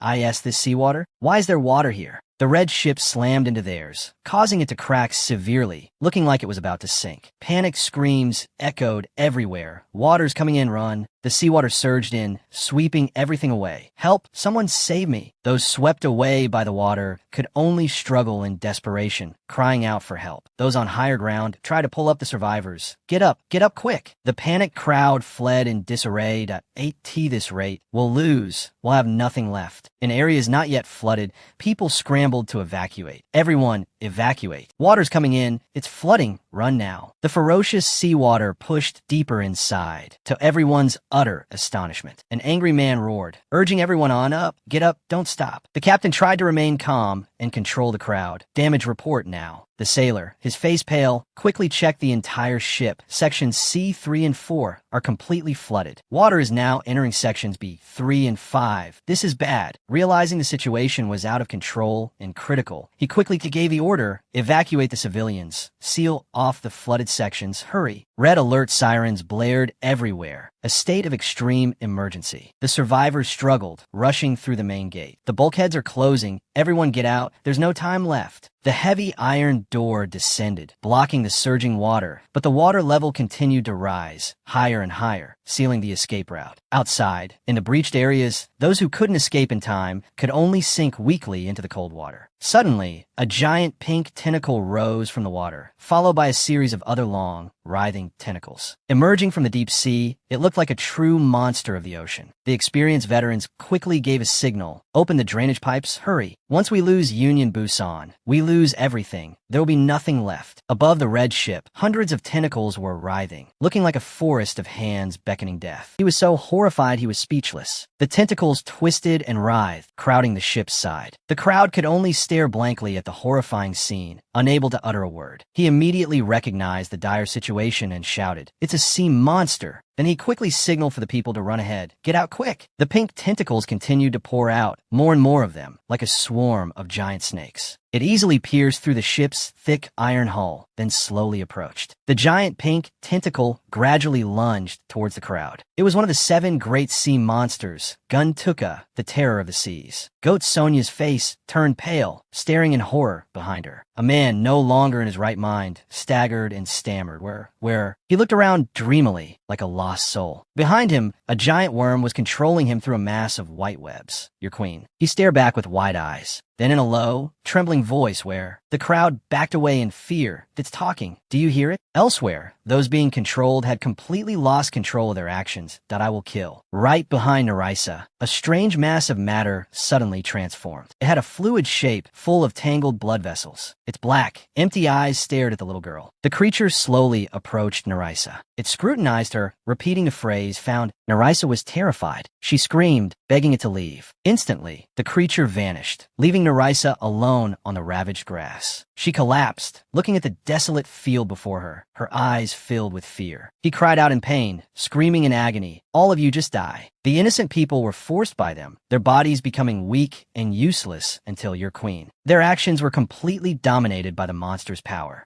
They've shown themselves. The panicked crowd scrambled for an escape route. Evacuate! Evacuate now! Sonia shouted angrily, questioning, "There is no queen here. You damn worm. Get lost." As she finished speaking, she immediately drew her sword and with one clean slice, cut it. A piece flew off, sending water splashing everywhere. Machine guns were also loaded and readied, firing continuously. Volleys of bullets flew straight at the monster, piercing its slimy flesh. But alas, those minor wounds were nothing, completely ineffective. The severed tentacle parts slowly reconnected, as if they had never been parted. Sonia was utterly astonished, quickly dodging to one side. It's regenerating impossible. The man with the gun, his face pale, backed away in fear. Is this thing immortal? This is a game cheat. The group gradually fell into a no-win situation. With its immortality and incredible regeneration, the tentacles healed in the blink of an eye. The newly regenerated tentacle wasted no time, lunging straight at the chaotic crowd. Bran roared, his muscles bulging. He threw a mighty punch, putting all his strength behind it. The sea monster was sent flying, shattering into many pieces. But it used its numbers to its advantage, overwhelming them, forcing everyone close together. Sonia, panicking behind them, was also pulled in, grouped together with the rest. In a flash, the entire group was squeezed tightly and slammed to the floor. The sea monster braced itself again, transforming to become even larger, staring down at the group. Everyone was targeted, watching the writhing tentacles before them, their faces grimacing. Damn it, how do we escape? Long, slimy tendrils slowly approached Sonia. Get away, don't come near me. She screamed frantically, hoping to drive the disgusting thing away. Just then, everything around them suddenly wavered. The entire mass of slime vanished without a trace. The sea monster and its hundreds of tentacles all turned their heads in unison, looking in one direction. It seemed that amidst the chaos, a faint voice called out here. Nerissa, a small, solitary figure, stood there, then quickly commanded, "I am the one you want." One of the little girl's eyes suddenly glowed brightly, attracting the monster's attention. "But I'm over here." At that very moment, a premonition made Boda suddenly realize something. He turned his head, understanding everything. Lyta. The sea monster saw the target it was searching for and quickly confirmed it. Sonia, who was wrapped in the white webs, was released. The tentacles released everyone at once, then quickly retreated and vanished. The smaller tentacles also immediately withdrew, fleeing the ship's compartment. Ganka was still dazed, muttering in astonishment, not understanding what was happening. It ran away, but he was completely helpless in his own predicament, covered in a sticky goo. Damn it, what is this stuff? It's disgusting. Goat strained, trying to break free from the sticky substance. Sonia and the person next to her also grimaced in frustration. It won't break. Is it going to stick to us for a while longer? It's like a leech. Suddenly, the front section of that spaceship opened, and a person stepped out, shrouded in a hazy mist. Sonia was surprised, then overjoyed. A smart one. Our savior is here. But the person who stepped out left Sonia utterly astonished. Inside was a young woman in a revealing, skimpy outfit, her entire body shimmering with fish scales, looking like a flawed version of a mermaid. Ganka grimaced, vaguely questioning, "Hey, are you allowed to be dressed like that? There are children here." She picked up a knife, her expression annoyed. "We don't have any other choice." "Hang on, I'll help you get out. Stop messing around." Sonia stared blankly, then exclaimed, "A sea monkey. Is that her?" The red-haired woman turned to look, that thing. She glanced over annoyed and warned, "What? Never seen a fish person before. Are you a country bumpkin in the city?" Hundreds of tentacles shot up again, aiming straight for the window, facing the sea. In a flash, the entire ship was swept over, shattered into pieces. Nerissa still stood there silently, watching this horrifying scene. She sadly bowed her head, silently accepting her fate. The tentacles from other directions also quickly shot forward, like a swarm of giant snakes. The little girl watched them all, her heart heavy with sadness. "Stop tormenting humans, I beg you." Nerissa stood facing the ship teeming with tentacles, becoming braver by the moment. "Here, come on, I'm not afraid." Kana stared in astonishment at the tentacles before her. It's not even paying attention to the others. It's only focused on Nerissa. Boda figured it all out here. He angrily gritted his teeth. "Lyta," he shouted, his voice full of anger. "Lyta, what do you think you're doing? Stop it." The captain looked on in confusion at the sight of hundreds of writhing tentacles. That sea monster is crawling out. It's appeared again. Everything was happening right in front of Nerissa. Then suddenly, a loud noise erupted, and everything plunged violently into the water. The tentacles quickly transformed, changing into giant heads and hands, 100 times larger, looking like a true army of monsters. Boda and Kana ran down the corridor as fast as they could, shouting, "It's dangerous. Lyta, don't do it, you'll die." But their shouts were like water off a duck's back, completely useless. The tentacles and Nerissa continued to stare at each other in silence, the atmosphere suffocatingly tense. The little girl stood there, staring at the mass of tentacles before her, then pondered for a long time, as if considering something. The captain on the other side was extremely worried and quickly gave the order, "Fire, take it down now." He was anxious, wanted to finish off the sea monster as quickly as possible. Burn it all. Incinerate it. A giant gun hidden in the cliff face slowly revealed itself. It quickly fired a series of large shells, the sound echoing across the region. The powerful shells slammed into the red ship, tearing apart a portion of the beast's tentacles. Boda shouted, screaming her name Lyda. The beast, amidst the hot, hazy air, slowly looked down, found the queen. It immediately changed direction, lunging straight for Nerissa. The little girl looked up, bewildered, before she could even react. Then, in an instant, the tentacle plunged violently into the sea and vanished. It left, leaving the red ship shattered into pieces, scattered across the sea's surface. The suffocating atmosphere dissipated, and everything became strangely clear. Boda shouted in despair, calling her name Lyda. As he finished speaking, he quickly jumped from a nearby railing into the sea. He leaped straight down, even as sharp debris still floated all around. Kinda panicked, trying to stop him. Boda, don't. At that moment, he seemed to have realized everything. Beneath the water's surface, two dark figures were constantly thrashing, struggling relentlessly. Boda was astonished, his eyes wide, not believing what he was seeing. Two tentacles, one black and one pink, were colliding, wrapping around each other fiercely. The little girl and the sea monster's tentacle were fighting inch for inch, evenly matched. Nerissa's eyes gradually filled with panic, while the sea monster appeared relaxed, countering gently. The little girl gritted her teeth again, concentrating intensely, countering every attack. The two sides struggled to gain an advantage, locked in a constant struggle. Nerissa shouted, transmitting her thoughts, questioning, why are you attacking us? I don't want to fight you, understand? A tentacle took advantage of the little girl's distraction and, quick as a flash, wrapped around her. The other tentacles didn't miss the opportunity, rushing forward to bind her tightly. The sea monster slowly approached, staring at her. It struggled to utter each word, its voice full of threat, clearly wanting the little girl to disappear from this world. Point one land, one queen. The little girl cried out in anger and confusion. Please leave us to live in peace. Can't we coexist? You stay in the water, and we'll stay on the surface. Can't we do that? Then, her strength began to wane. She relied on her intense emotions to control everything. That can't we stop fighting? Can't we? The sea monster looked at her silently, then growled, a cold reminder, there's only one queen. A white cord slowly emerged, appearing right before Nerissa's eyes. The sharp blade quickly pierced its flesh, penetrating it with ease. The sea monster roared in pain, then struggled to turn. Boda breathed heavily, driving the sword even deeper. He stood behind it, roaring in anger. Don't you touch my sister. You damn monster, die. He continued to struggle, using his sword to slash through the sea monster's tough scales. While Boda was gritting his teeth, trying to pierce it, suddenly, something was falling from the sky right above his head. Something huge had just fallen into the sea, drawing the attention of both the sea monster and Boda. They both looked up. He looked up to see the object plunging straight towards him. The object fell, creating an earth-shattering sound that shook the vast expanse of the sea. It looked like a giant city falling from the sky. Now, Lyda had luckily escaped the sea monster and the wreckage. She moved higher, looking down at the abandoned city, slowly sinking to the seabed. Lyda was worried, her face filled with sorrow. Then she gritted her teeth. Boda. The monster rose from behind the wreckage with its giant tentacles. Luckily, he hadn't been crushed by the abandoned city. Boda collapsed onto a large rock. He gritted his teeth, trying to regulate his rapid breathing. The violent movement underwater made it hard for him to hold his breath. There was no more time to adjust. The sea monster had surfaced from the water. Seeing Boda, it let out an angry roar. His sword had a motor functioning like a high-speed drill. Boda generated a powerful thrust from the back of his sword, creating an incredible, powerful propulsion. Boda glanced back, looking for the sea monster. At this moment, it also quickly accelerated, trying to catch up and grab him. The sea monster had caught up. He gritted his teeth. The situation was critical. With no other choice, Boda used his sword, pushing with immense force against himself, launching to the right to avoid it. Fortunately, he dodged in time. The sea monster only slammed into the rock walls. Boda began to execute his escape from the dangerous waters. He kicked hard against the mud at the bottom, creating a powerful push. Shooting off like an arrow, the sea monster smashed through the rubble and quickly pursued him, with no intention of letting him go. As it was trying to chase Boda, suddenly, a beam of light from nowhere pierced through the water, striking it directly. It was Lyda. She angrily gritted her teeth, shouting at the monster, enough. Lyda spun around, using her sharp tendrils, and sliced the monster in two, a clean, finishing blow. Faced with Lyda's decisive action, Boda was speechless with surprise. That's Lyda. While he was still bewildered, something even more terrifying happened. The severed tentacles of the sea monster were trying to reconnect, regenerating miraculously. He panicked, quickly signaling to her, "Lyda, that thing is regenerating. Be careful." Its tentacles had healed quickly, while Lyda was still trying to process the situation. Then those tentacles pierced straight into her, attaching to her like a shadow. The sea monster's tentacles were like parasites, embedding themselves deep into every inch of Lyda's flesh, draining her life force. At that moment,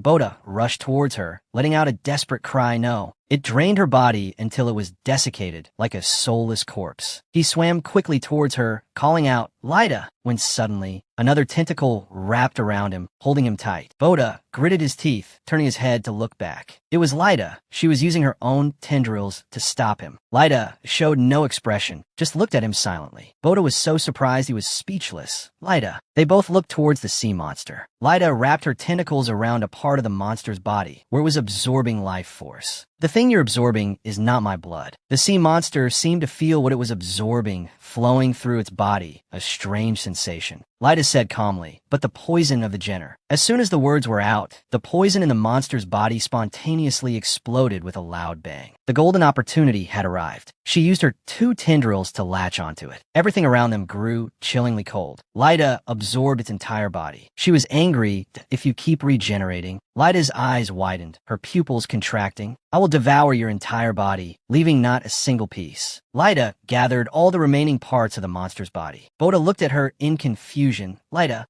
attacked the rest of the sea monster's body. "This battle isn't over yet. This battle isn't over." She tore it apart until there was nothing left, just tiny fragments. Now, only its tiny cells were left floating in the water. "Your kingdom." A man, his face grotesque, covered in green veins, whispered weakly, "Will fall." That man was the one who had been infected with the sea monster's toxic fluid. He was trembling uncontrollably. Hero called out to everyone, "It's not too late. Protect the drainage pipe. Hurry." That man was slowly approaching the door. He pointed, "You there, get back to your position." "What are you doing? Do you hear me?" He grabbed the doorknob and slowly pulled it up. The door opened, and water from outside flooded in. Hero tried to stand against the strong current, screaming in fear no. His comrades were swept away by the water, until they were completely submerged. The ship, due to a large hole, was sinking on one side at the stern. Lyda and Boda heard the loud noise, stunned, and looked back. His eyes were filled with anxiety. Union Busan. The ship had been split in two after the horrific attack. The cranes connecting it to the other side were slowly breaking apart. The ship had a large hole and was at high risk of sinking. People screamed in panic. "The connecting section is about to break. This is bad." The crane shook violently, then scraped against itself, creating gruesome noises. After being unable to bear the weight of the water, it snapped. Even the tunnel connecting the two ships was about to be completely severed. There were 2 men on that tunnel, separated, about to fall and be submerged with the ship. The other man, thinking quickly, rushed up the tunnel on the other side and grabbed the young man. He held the young man's hand tightly, then pointed to the other side. "Quick, run to the ship ahead. Hurry, there's no time." Before they could escape, the connecting tunnel suddenly broke, and both of them fell into the water. The remaining people wanted to save them, but it was too late. They fell one by one into the cold water. The ship was slowly sinking. The people on board screamed in despair. "There's no hope left. The eastern part of the ship is sinking. Everyone evacuate, hurry." Everyone quickly jumped into the water, trying to swim to the nearby life rafts. They looked back at the ship. The vessel was slowly collapsing, tilting more and more towards them. At that moment, the figure of a girl was standing on the ship, watching as people jumped into the water one by one. It was Kana. She couldn't believe her eyes as the ship slowly collapsed. "I don't believe it." She looked in horror towards the stern of the ship, Union Busan. The ship sank deeper and deeper as water flooded into the sinking vessel. The people watched in fear as the ship prepared to sink completely to the bottom of the sea. Then suddenly, a beam of light appeared from nowhere, illuminating their surroundings, shining up from under the water. The people on the ship didn't understand what it was. Tendrils from the ocean depths slowly rose, and the people swam in a panicked frenzy. It struck the ship hard. Kana thought it was the sea monster. She turned her face, gritting her teeth. They were terrified at the appearance of the tentacles. "A sea monster, it's here again." From those tendrils, a girl slowly rose. The girl, supported by the tentacles, slowly flew into the air. Everyone looked at her in horror.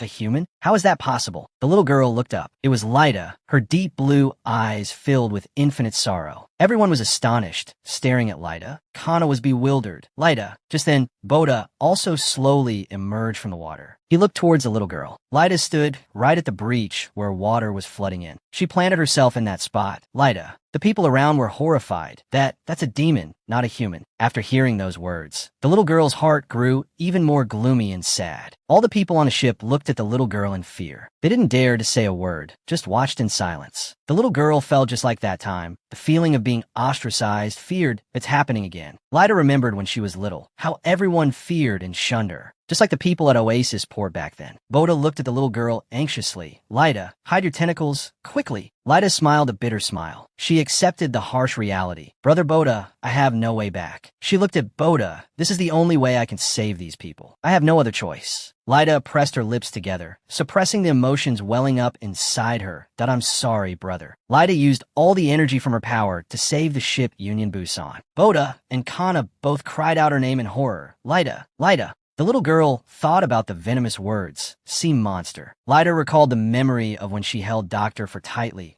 Don't hold back. Just do what you want. Don't care about anyone else. He looked at Lyda with disgust in his eyes. You have that supernatural power in your body, a terrifying power. The little girl glanced at the people staring at her in fear. I will become a monster, just as they say. A warm light from nowhere enveloped Lyda, the monster protecting everyone. Ivory white tentacles slowly grew from Lyda's body, but they looked like the white wings of an angel, not the hideous, ugly sea monsters. Each ivory tentacle stretched out everywhere, enveloping the ship. The water shot into the air from the force of the tentacles on the water surface, creating a majestic scene. People were so astonished they couldn't believe it, their eyes fixed on the place where the light, like a descending angel, was emanating from. Everyone seemed frozen, staring in awe at the magical sight before them. Lyda was gently supported by the tentacles, then slowly lowered. The angel's light outshone everything around. Lyda was carefully and thoroughly protected by the tentacles. The tentacles emitted a soft, gentle light that seeped and spread to every corner. They formed a sturdy network, evenly distributed throughout the room. The people gaped in astonishment, speechless. Veins of blood gradually spread across her body, reaching Lyda's neck and face. She gritted her teeth, enduring the extreme pain. The tentacles growing from Lyda's body also finished forming a giant network, enveloping the entire ship. Energy flowed through the tentacles, then poured out across the network, creating a solid protective layer. Veins popped out all over Lyda's face. The pain of awakening her latent power made her scream out. Boda below was terrified, shouting his sister's name, Lyda. Lyda endured the terrible pain that her why body feels like it's breaking into pieces. It hurts so much. Her vision blurred from the tormenting pain. The ship is too big. I can't. The giant, slick hulls of the ship are stacked on top of each other. I can't do it. It's too big, too heavy. The heads of the monsters, like giant worms, reared up, then they crawled around chaotically. They emerged from the ship, continuously extending their enormous bodies outward. The entire massive ship had been completely taken over by this species of sea monster. Lyda's eyes transformed. One blue pupil had a cross-shaped pattern, and blue veins spread up to her face.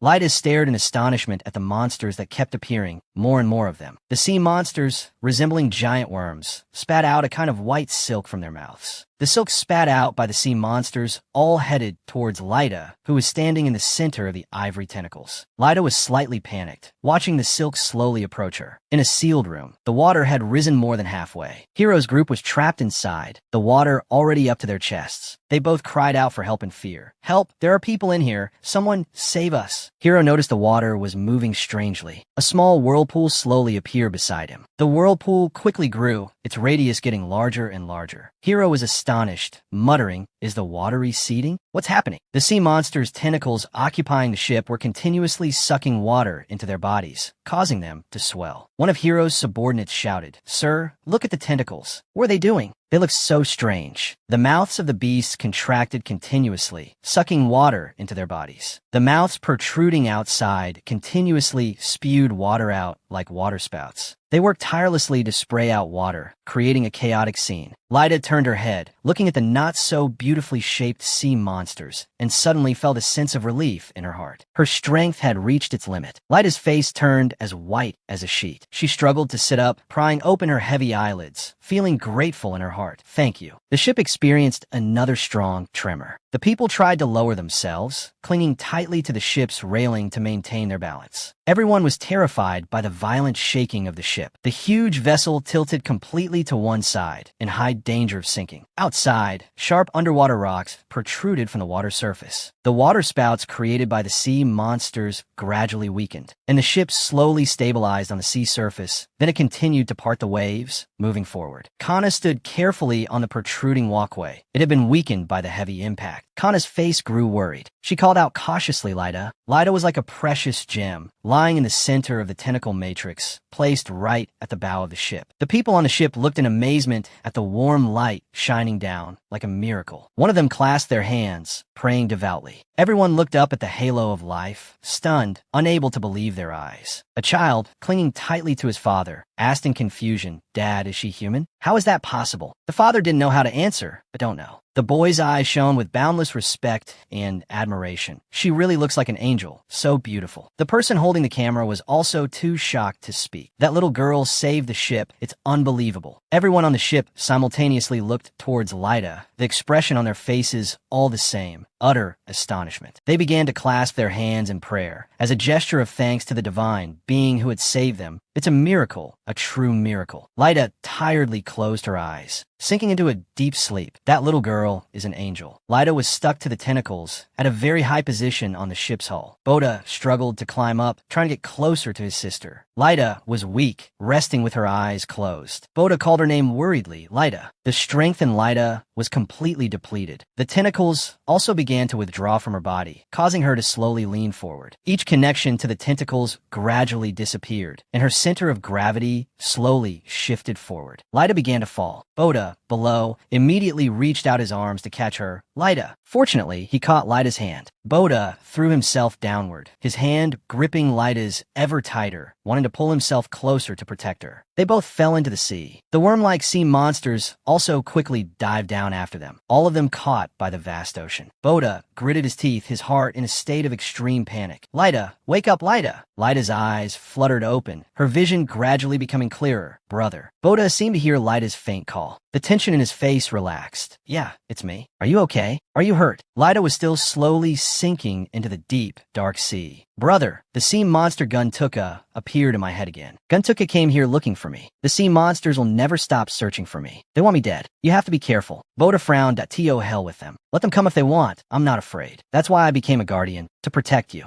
He comforted Lyda with sorrow in his voice. "Don't worry. I will protect you with my life. I promise." Lyda smiled weakly, tears streaming from the corners of her eyes, mixing with the salty seawater. "You're too kind." Boda grew even more panicked, looking at Lyda in alarm. "That's what I love most about you. I've always wished I could be with you forever. Only you." His hand holding Lyda's tightened. He had a bad feeling, but it's time for me to go. "I'm sorry." He kept holding on to Lyda, not wanting to let go and "Oh, Lyda, what are you saying?" "Don't say that." Boda kept comforting Lyda. "I will never leave you, never." Suddenly, a worm-like sea monster bit hard into the arm he was using to hold Lyda's hand. Boda winced in pain, his hand reflexively letting go. Lyda was separated from Boda. Boda relentlessly chased after Lyda's figure, which was being supported by the sea monsters, descending deeper into the S and O. He pleaded in agony, "Please don't go, Lyda." Lyda looked lingeringly at Boda's figure, tears streaming down her face. Boda drew his sword, activated its special function, and shot forward. "Lyda." Boda used all his strength, chasing after Lyda, who was being escorted by the sea monsters, his heart filled with despair. "Come back, Lyda." He pushed with all his might, swimming even faster, wanting to catch up to Lyda. "Please, don't go." Boda's sword continuously created air bubbles, cutting a straight path through the water, diving into the deep sea. But very quickly, the sword ran out of fuel. The engine stopped midway, no longer working. To break down at such a critical moment, Boda was in a state of extreme panic. No. He tried to hold on to Lyda, but she was already far away from him. Her small figure gradually disappeared from Boda's sight. "Come back, Lyda." The vast, deep sea grew darker and colder the further down they went. Lyda's faint light was also gradually dimmed by the darkness of the seabed. Lyda, that small light, grew more distant from Boda's sight. Then it gradually became just a tiny, flickering speck in a bottomless, dark expanse. That light grew smaller, then flickered out completely. Boda's tears could no longer be held back and streamed down, mixing with the salty taste of the seawater. Boda was alone in the vast, wide sea. He called Lyda's name in agony and despair. The sky was clear and blue. Flocks of seagulls flapped their wings, flying freely in the vast sky. Lyda's tentacles had mended the broken steel pillars, connecting them securely together again. Inside the ship, the holes and cracks were all carefully repaired by the tentacles. The experts quickly assessed the situation. Hiro and the chairman also went to observe the ship's condition. They not only stick to the steel surface, but also link together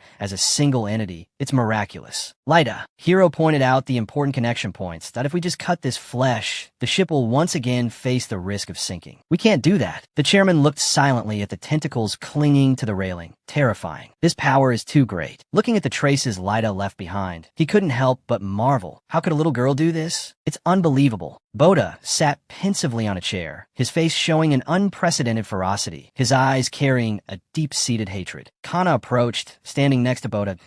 S.O. The Guntuka was looking for Lyta. Boda whispered softly. Actually, I knew Lyta was gradually changing for a long time now. He remembered the scratch that appeared on the wall back then. A scratch made by a sharp object, leaving a prominent mark on the wall surface. That I knew everything, but I decided to ignore it. I was so stupid. Lyta hid in a corner, hugging her knees in fear, her whole body covered with a thin blanket, as if trying to hide the fear that was deeply invading her heart. I knew she was very fragile and weak. She had endured too much. Half of Lyta's face had been transformed. She was like a small animal scared out of its wits, tears streaming down her face. She must have been so scared. She must have been so lonely, fighting against it all alone. Boda gritted his teeth in anger, but I foolishly thought that if I just kept quiet, everything would be fine. I was wrong. Kana patted his shoulder comfortingly. It's not your fault, Boda. Lyta made her choice. She chose to leave to protect you and everyone else. That was her choice. Kana's eyes welled with sorrow. Lyta. The scene was left with only the vastness of the sky and the sea. Where are you, Lyta? Inside the broadcast room, a subordinate reported to Dohu, Captain, everything is ready. Dohu stood before the microphone, his expression solemn, without a hint of wavering. The voice coming from the loudspeaker made everyone focus their attention, listening intently. Citizens of Union Busan, listen up. Everyone was confused, looking towards the loudspeaker, anxiously waiting for the news that was about to be announced. No one spoke, listening intently to the chairman's words that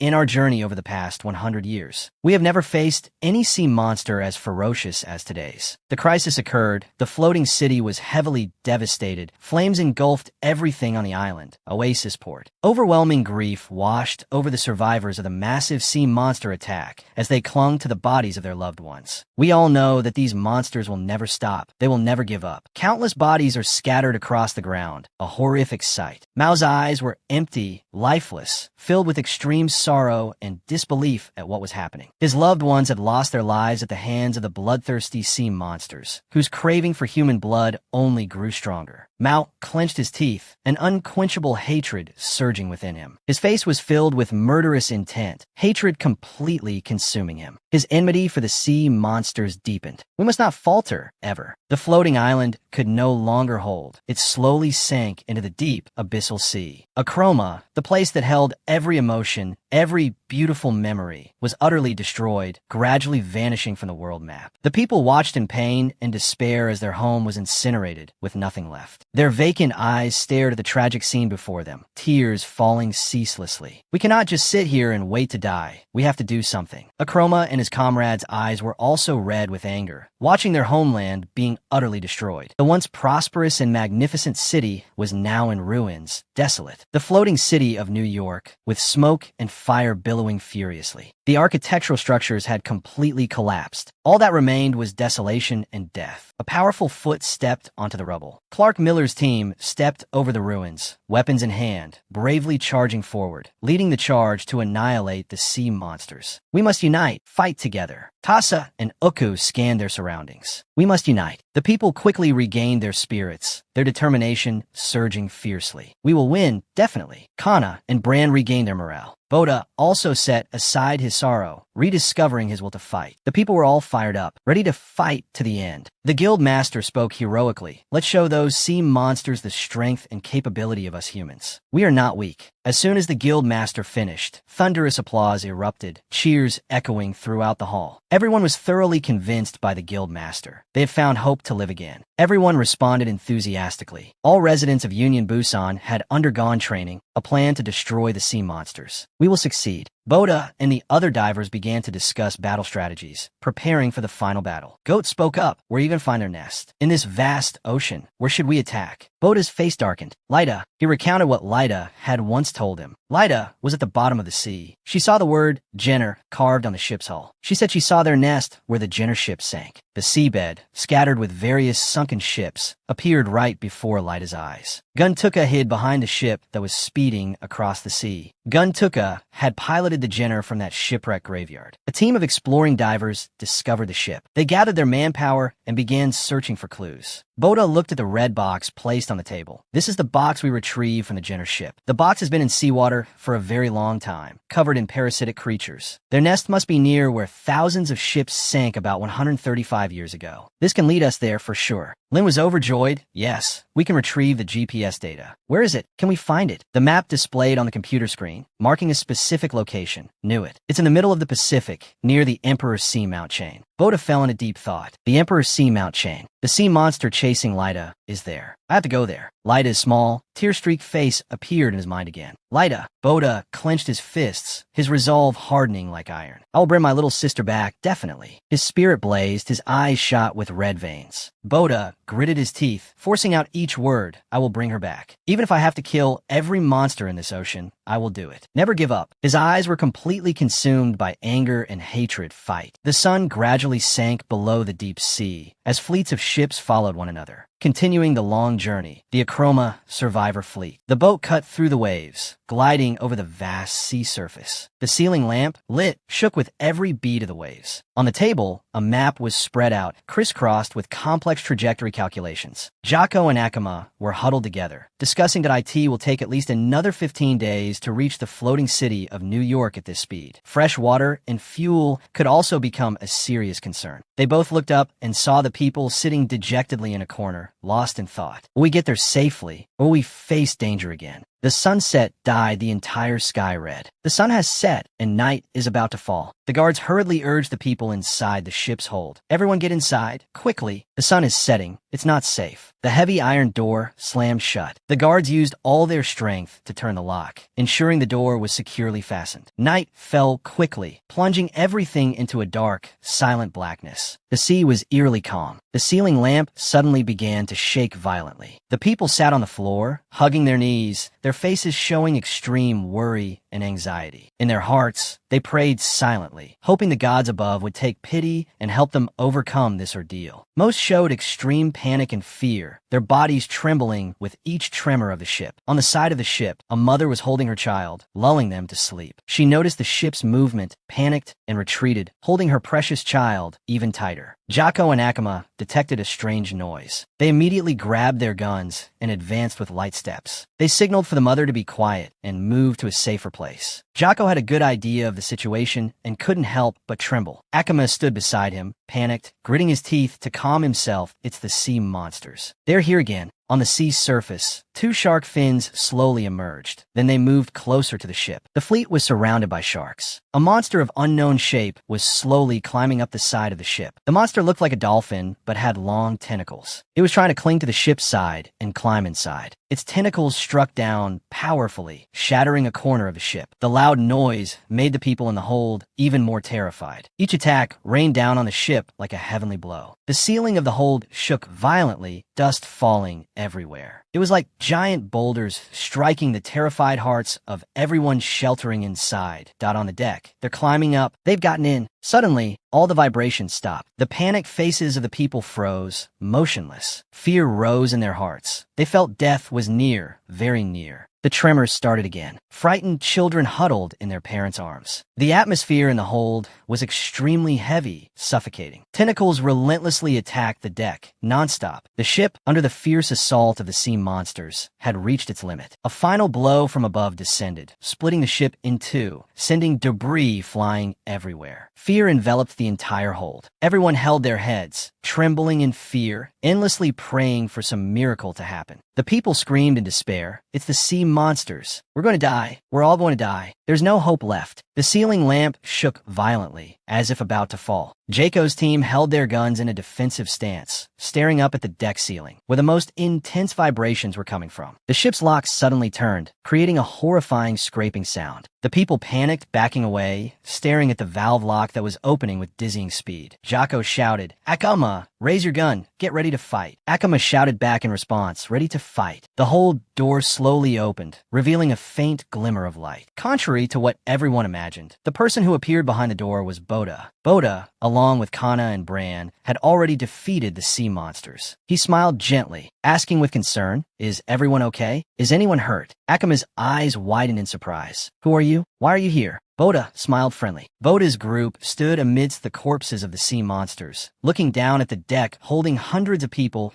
"We are divers from the Busan Guild. We came to rescue you after receiving an SOS call." The people cheered with joy. "It's the Busan Guild. We're saved." They hugged each other, crying with happiness. The ordeal was over. A miracle had happened. "We're saved. We're saved." Akama climbed out of the deck, looking bewildered at Boda's team. Suddenly, a giant ship appeared out of nowhere. Bright lights shone down on the small, rickety boat, which had been patched up countless times. The people on the giant ship gathered at the rail, cheering enthusiastically. The people below felt as if they had seen the light of their lives, cheering joyfully without END.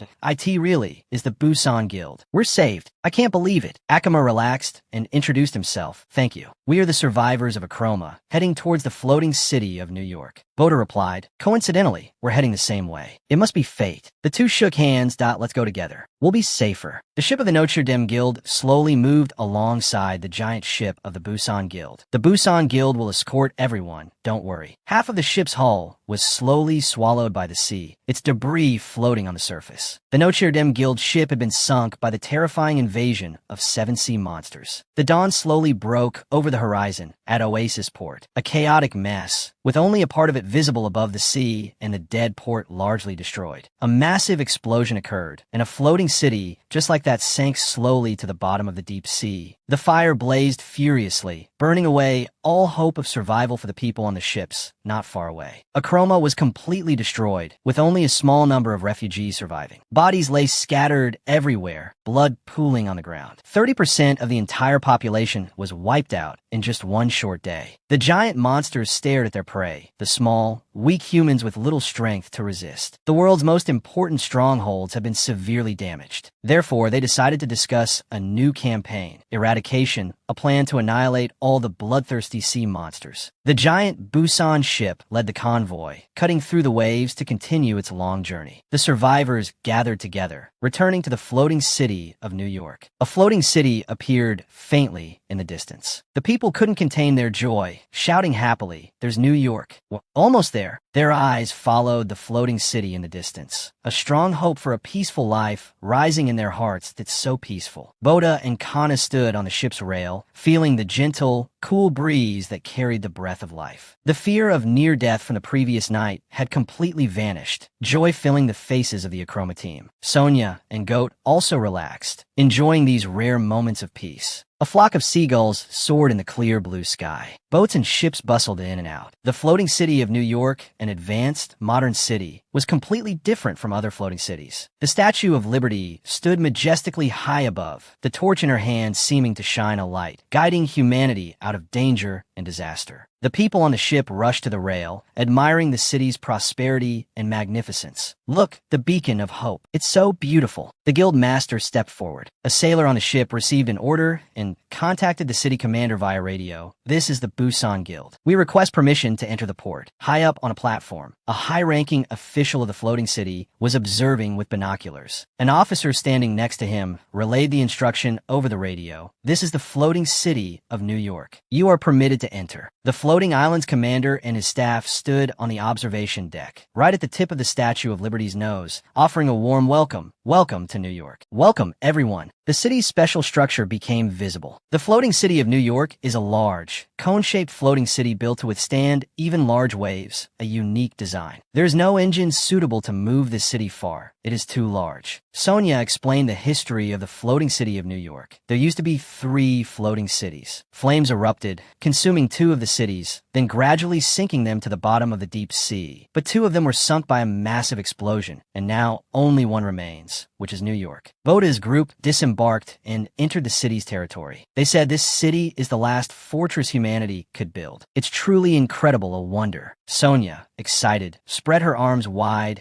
as if to give the warmest of welcomes. Goat looked at the bustling, lively scenery. Old memories flooded back, and he exclaimed, "I'm back, New York. It's been 3 years, hasn't it? Time really flies." Boda, like a country kid in the city for the first time, couldn't stop looking around, full of praise. It's so spacious, so big. Of course, it's 6 times bigger than the Busan Guild. No joke. 6 times? That's incredible. Boda continued to gaze around, constantly amazed by the place. His companion couldn't help but tease. "Stop looking around like that. You're embarrassing me. Such a country bumpkin." Boda noticed a group of divers gathered together, discussing something very seriously. Everyone was wearing diving suits, engrossed in conversation, oblivious to their surroundings. It seemed the group was facing a difficult problem. Everyone was contemplating a solution. Boda was excited, unable to believe there were still so many other divers in the world willing to face the sea monsters like this. It's truly admirable. Then we can rest assured, we are not alone. Suddenly, a figure rushed past Kana, shouting, "It's the Scutum. They're here again." Hearing that familiar name, Kana's eyes turned cloudy, filled with red veins. What? She repeated the name to herself, Scutum. Kana hastily pushed through the crowd, running forward. Kana's expression darkened. A giant, hideous sea monster stood towering before her. As if it smelled delicious prey, its massive body began to move. Kana's bloodshot eyes stared at the monster before her, unable to hide her shock and fear. A voice echoed from somewhere, a memory flashing in her mind. The sight of Kana as a child, her face covered in blood. One I was severely injured, bleeding profusely, while the other witnessed a horrific scene. Her face was horrified, frozen in fear. "Run, Kana." Many had perished in the mouths of the Scutum. Kana's mother could not escape that fate either. Tears streamed down her mother's weathered face as she screamed in despair, "Run, my child." Kana's strong father was also trapped in the Scutum's mouth. He looked worriedly at his young child, shouting anxiously, "Kana, run." Fresh blood sprayed like a summer downpour, splattering onto the ground. Kana hid behind a large crate, witnessing the horrific rain of blood. That day, she grew up alone, a weapon in her hand. Every day, she trained to become stronger. From the day I escaped that hell, I swore to myself. A fire of hatred and murderous intent gleamed in her eyes, that I will risk everything at any cost. Even if I turn to ash, I will have my revenge. Kana gripped the knife in her hand, leaped up, and charged at the Scutum. I must wipe out every last one of these damn sea monsters. The sea monster, shaped like a giant crab, relentlessly attacked humans. They devoured every prey they could find that I believed that would help me meet the Scutum again. I will wait for that day, the day of revenge. Kana stood before the beast's corpse, her heart seething with hatred. That I promise. I will kill every single one of you, leaving none behind. Bran stood next to Kana, sensing the change in her. He sighed, "It seems you've lost your chance for revenge, Kana." Kana looked on coldly, her mind racing with calculations. Even Tion couldn't defeat the Scutum, and he rarely pursued them. They're too strong. Kana glanced around, then asked in a cold voice, "Who was it? Who killed the Scutum?" Sonia remained silent, her expression uncommunicative. Sonia pointed in a direction. "There's only one person who could kill 7 monsters in New York." A foreign man with a muscular, powerful build stood out among the group of divers, Clark Miller. The distinctive diver's tattoo on his arm was unique, unlike any other. The tattoo on his left bicep, besides the circle with an arrow, had a 5-pointed star encircling it. A bright red star sat right in the middle, directly above the arrow. A 6-star diver of the floating city of New York. A legend. Boda's eyes widened in astonishment. 6 stars? Impossible. Goat stepped forward, adding, "The Butcher of the Ocean." A fearsome nickname. Is he the hero here? Boda couldn't help but feel proud that my dad has 6 stars too. That's not enough. His focused gaze fell on Clark Miller, who radiated a brilliant aura amidst the crowd. "He has the same number of stars as my dad." I can't believe it. His flawlessly handsome face, blue eyes, and natural blonde hair all highlighted Clark Miller's dashing beauty. The Butcher of the Ocean. He is a heroic legend here, an extraordinary person. Sonia heard this, her heart filled with sadness.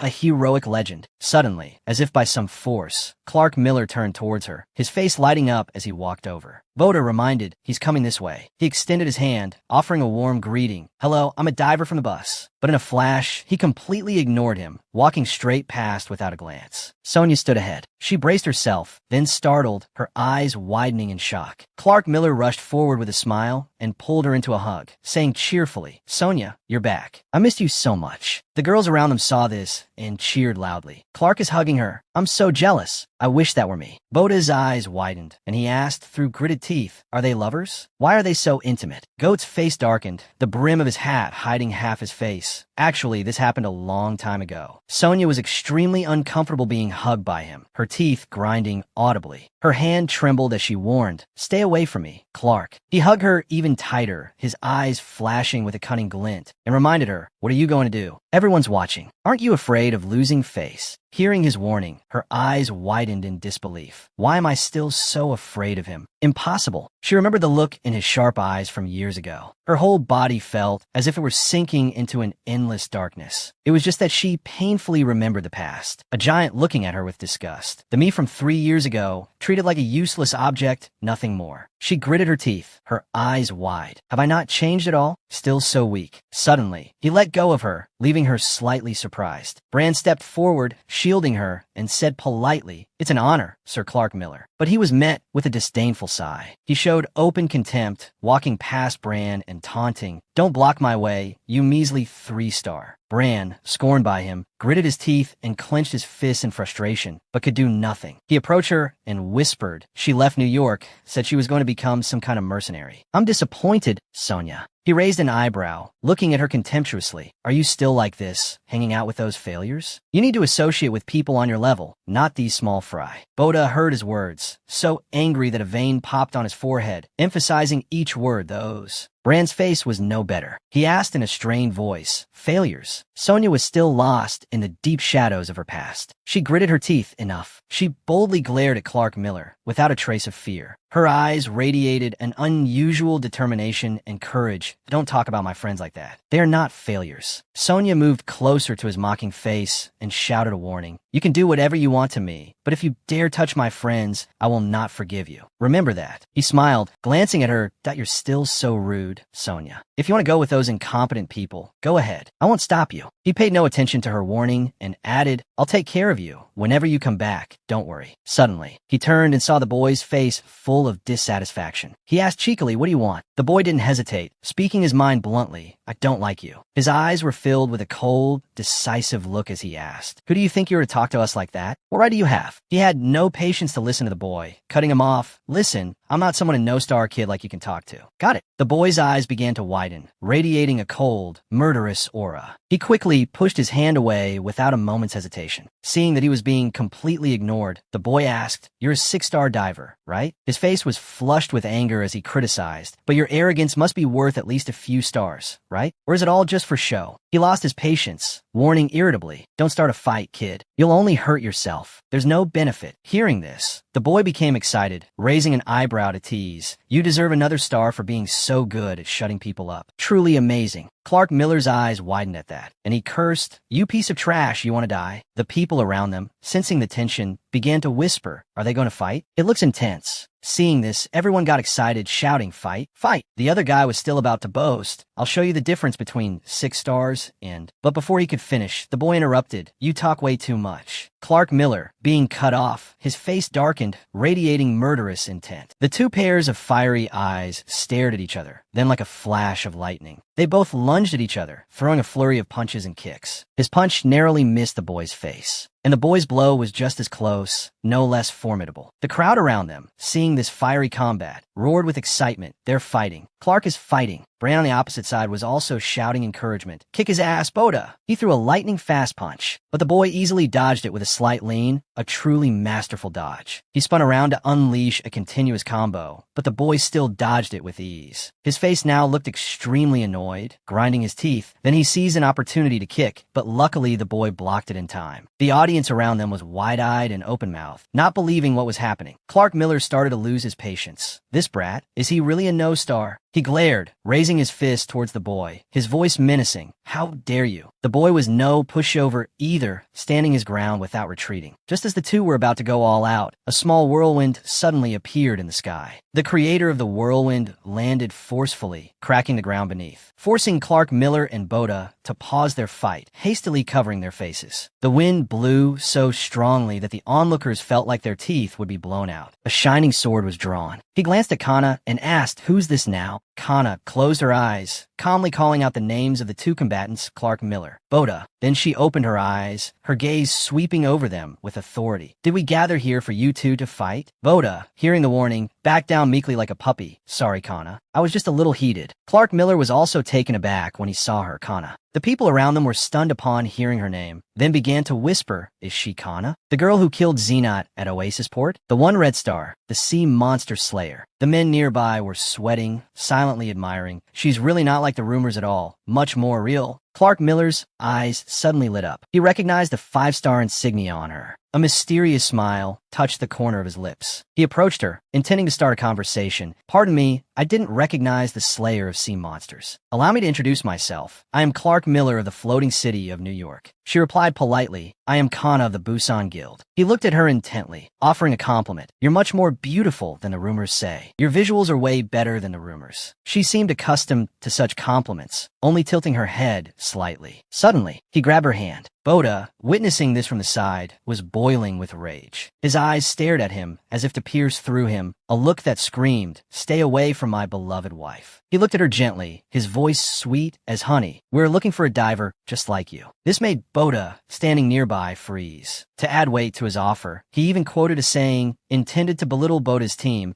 "It's a pity that someone as talented as you is being held back by that team. Would you like to join my team? You'll be granted citizenship here and even become the vice commander of my team." The eavesdropping crowd outside gasped at this.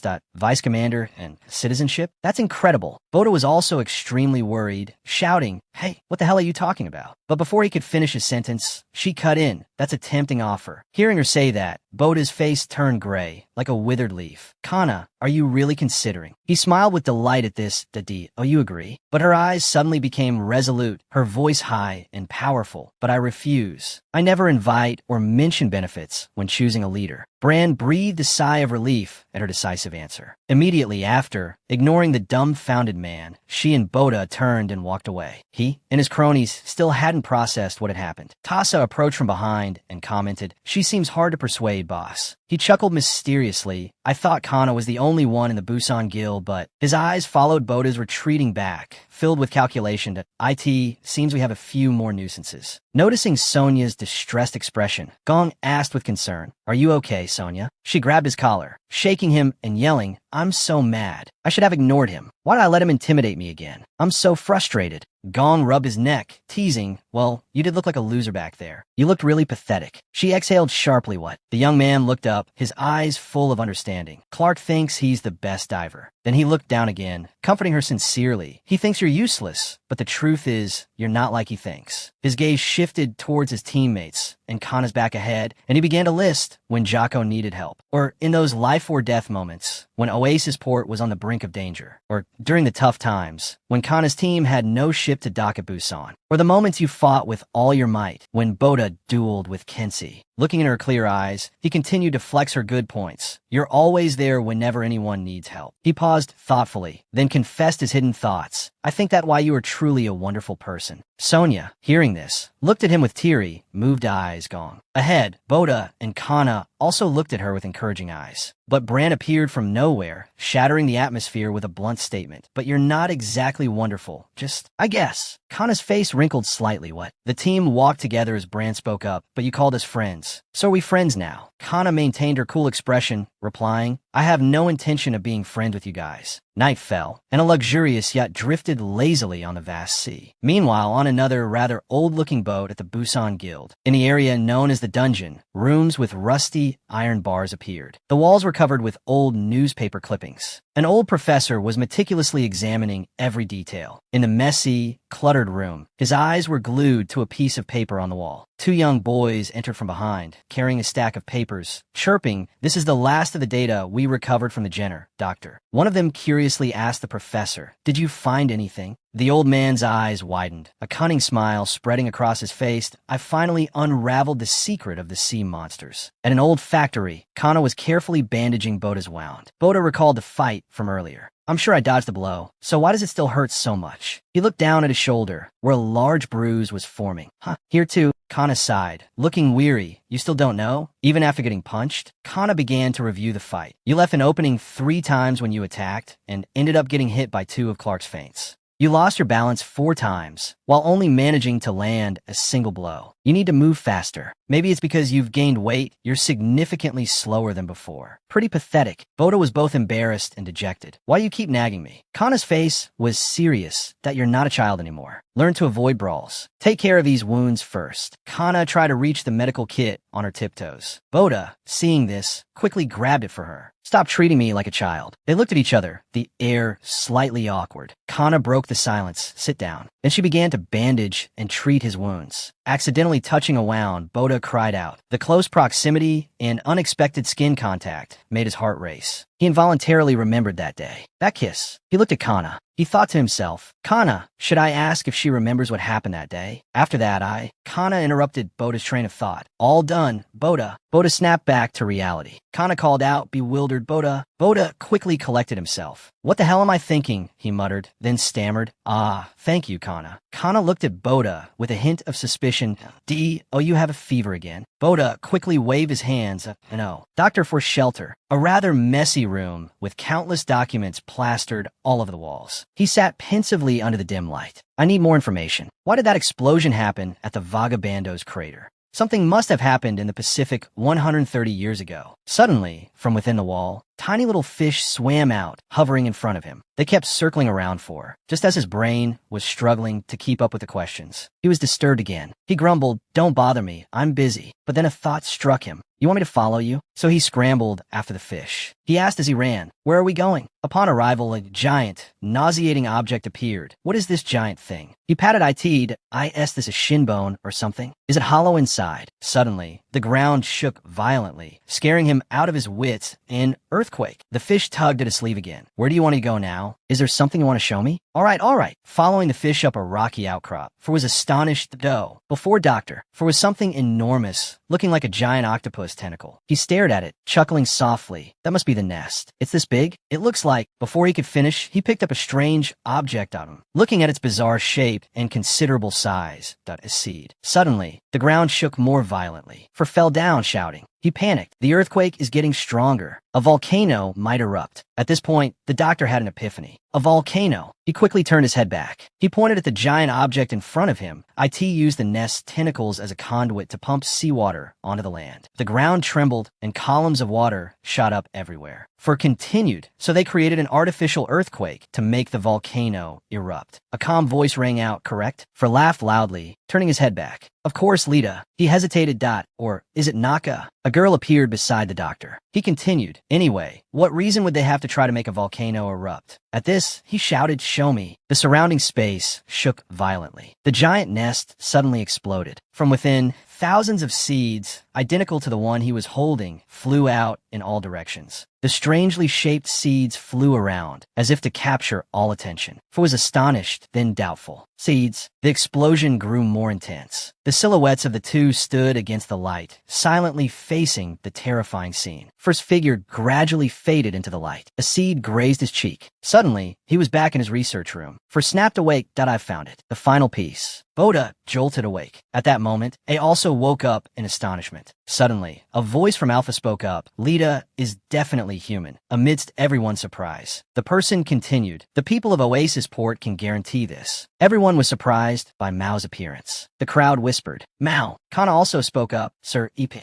Seeing Kana was also present, Mao immediately beamed, calling her name Kana. But right after that, Mao became angry. Thanks to Lita, those captured by Xenus were able to return safely. Lita is truly the savior of Oasis Port. Recalling the scene of everyone reuniting and Lita fainting in Boda's arms, Mao continued, everyone can trust her, but he was met with protests from the crowd. The sea monsters are cunning creatures. These sea monsters are beyond cunning. We must not let our guard down. Goka even has the ability to control people. Another person added, we have to check if those people are infected. Mao became furious upon hearing this. He went all out, ripping his clothes, a fierce look on his face, his eyes red. You people really need to learn to trust others. Mao stood before the crowd. Look, I am not infected. Boda looked wearily at Mao's actions. He slapped his forehead in helplessness. Mao. Kana, standing next to him, also looked helpless. Seeing this, Clark Miller winked at one of his men. He spoke up. We were talking to the survivors. Don't let emotions take over. Clark Miller smiled cunningly. We cannot trust the Busan Guild or Oasis Port. The floating city of New York will take command of this mission. A portly man with a bushy black beard, wearing the uniform of the Busan Guild, gritted his teeth, his face displeased. He said that. Boda turned to Gong with suspicion, asking, what does he mean by take command? Gong explained the matter to him. He wants all divers of the World Federation to obey him. It takes a huge amount of energy to maintain the giant floating city in New York for it to survive. They have to risk their lives to collect suitable energy sources. The black-bearded man from the Busan Guild continued Gong's explanation. The one who receives the command of this extermination mission will receive the greatest reward. They will use Lita as an excuse so that the Busan Guild has no authority. The black-bearded man warned Boda. Be careful, Boda. Right now, everyone is only thinking of their own interests. Now everyone is just looking out for themselves. The crowd continued to argue. One person spoke up, we will take the oil refinery to destroy the coastal bay, then the right to use the Mediterranean people will be ours. Boda was shocked. He couldn't believe his ears, exclaiming, no way. Is that what they've been discussing during this whole crisis? Suddenly, a loud laugh echoed. Dr. Fur appeared, holding a seed. Boda was surprised at Dr. Fur, he questioned. Someone in the crowd began to wonder, who is that? Another person explained, he's the mad scientist of the Busan Guild. The doctor spoke, do you people know when the sea monsters will make their grand appearance? His question left many speechless. He continued, after the unexplained explosion in the Pacific 130 years ago, humans successfully released genetically modified seeds into the ocean with that explosion. For continued, humanity weakened as the sea level rose, while the sea monsters grew stronger and stronger. Deep below sea level, the queen sea monster was nurtured inside an egg sac. Soon, the seismometer will explode, the underwater volcano will erupt, a bigger and more terrible explosion than the one 130 years ago. It's about to happen. The seeds will be scattered across the Earth's surface and even into space. The seeds scattered into space will seek another mother planet, and the seeds scattered deep into the ocean will quickly form even more types of sea monsters. Eventually, they could conquer the entire Earth. The people here were all wide-eyed and open-mouthed, as if to say, what the heck? More sea monsters? A bald man clutched his head and cried out, so that was the explosion in my dream. Dr. Fur grew more and more excited. You will all die. You're all doomed. We're all going to die. Humanity has already been marked with an end. Prepare for extinction. Prepare to be wiped out. He laughed loudly. After hearing For's proclamation, the crowd descended into chaos. He continued, you're planning to take the oil refinery to destroy the coastal bay? And what's this about the right to use the Mediterranean people? A bunch of fools. A blonde-haired man, hearing this, said in alarm, we must bomb that place immediately. It's definitely a conspiracy. Dr. Fur is also from the Busan Guild. The crowd now began to riot, the sound of arguments deafening. You have proof. You people who took the command, why should we believe you? Guarantee that you will distribute power fairly. Do you want to wait to die? Finally, the high-level meeting was dismissed. Dr. Fur's words seemed to be true. The blonde man covered his face, impossible, but it was all too clear. Because the Jenner's research history was so clear, the World Federation decided to bomb the sea monster nest under the premise of unconditional cooperation, a mission named Annihilation. At the port, things had gradually stabilized. People's daily activities had returned to normal. Mao and Kana were having a quiet chat by the ship's railing. She suddenly said to him, I was very surprised to see you, Mao. Kana didn't forget to congratulate Mao. Congratulations on becoming the leader of Oasis Port. But Mao didn't look happy at all. He spoke with a voice full of helplessness and regret. I don't deserve to be their leader. I feel so pathetic, not worthy of being the boss. I couldn't even protect Oasis Port. Kana also grew somber. She asked worriedly, the damage, was it severe? Mao replied with resentment, his mood extremely sorrowful. A lot of people were killed by that damn Godik. He recounted the tragic scene of that day. There was even one bigger than the Xenus that wiped out the port. We were completely helpless. Mao detailed the events of that fateful day. Then we received a radio message from the World Federation, informing them that Oasis port. Are you all ready to join the mission to exterminate the sea monsters? Mao's voice rose, his fighting spirit and morale surging fiercely. Ready. We'll join. Kana listened intently. Mao began to complain. Our team is full of newbies with no formal training. We don't have any trained divers. But he explained, we have a lot of professional divers. Mao continued, they asked us to dig up the bombs that were sunk at the floating city of Atlanta. The divers worked hard to find the bombs hidden deep below the ocean floor. The bombs were slowly pulled up from the water by a crane. A supervisor was meticulously guiding the machinery. Place them in the right position. Slowly. Be careful. Boda and Kana looked up together at the bombs being moved into position. The welders were also diligently cutting the bombs open. Mao explained the plan to Boda and Kana. We dismantled the bombs and turned them into explosive barrels. Kana wondered, can a bomb that's been submerged for 20 years still explode? Mao wasn't sure either. He said cautiously, the more important issue is that we don't even know when it will explode. Mao gave an example of another city to illustrate. Just like the floating city of Atlanta, wherever a bomb explodes, that place will be sunk to the bottom of the ocean, he said cautiously. Just one small mistake and everything is lost. Mao seemed very hesitant when discussing this issue. He was still worried about the safety of the divers. The divers. These bombs are like forgotten artifacts. Who knew I could dig up a whole pile of these bombs by myself? Hearing this, Boda also broke out in a cold sweat. Bombs. Boda flashed back to that time. He remembered before, someone who was stabbed in the chest had retaliated with a bomb. The monster took just one hit and was blown to bits. That time was truly terrifying for him, that I've witnessed their destructive power firsthand. Before Boda's eyes now were not one, but 100 bombs. Their destructive power could be immense. Just a slight carelessness, and the Grim Reaper could come knocking at any time. Boda stood frozen before this heavy arsenal, wondering to himself, are we going to put all these bombs in the Busan Guild? A familiar voice came from behind. A young man approached, his tone full of sarcasm. Are you scared? You're chickening out. It was Clark Miller. Clark seemed unsatisfied with the current number of bombs. It's still not enough. We need more bombs. Mao could only throw up his hands. He explained, but we've tried our best. We can only dig up about 20 bombs a day. Clark boasted about his grand objective. I need to destroy the nest and deal with the remaining sea monster offspring. Boda and Kana also listened in silence, that he will eliminate all sea monsters with the potential to become a queen. Clark's eyes blazed with a determined green fire. Only 3 left. He began to name them one by one. First is a squid monster, Bazera, the one that attacked Alma. Second is the whale monster, Godik, the one that attacked Oasis Port. Third is the octopus monster, Kraken, the one that attacked the commercial port. And Clark said with a meaningful tone, his face turning sinister, and depending on the situation, we might consider Lita a target. Mao and Bodo were stunned to hear this, their faces changing color. They shouted in unison what? Kana also gave her frank opinion.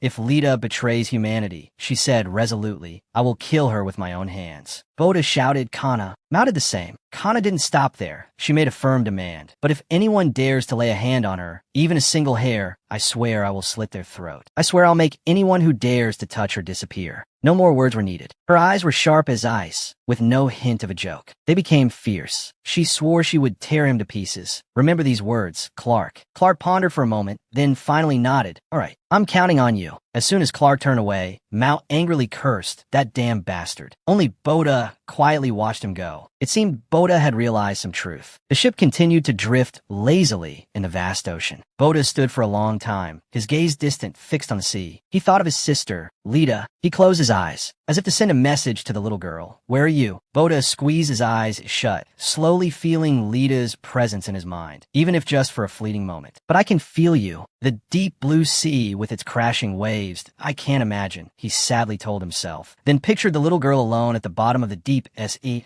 in that deep ocean. How lonely are you? His worry for his sister was clear on his face. How scared are you? In that deep abyss, Boda resolutely promised his sister in his subconscious. Just wait a little longer for me, Lita. He imagined Lita's anxious and confused face. Little Lita was chilling at the bottom of the ocean. Just kidding. She was actually hiding in a large rock cave.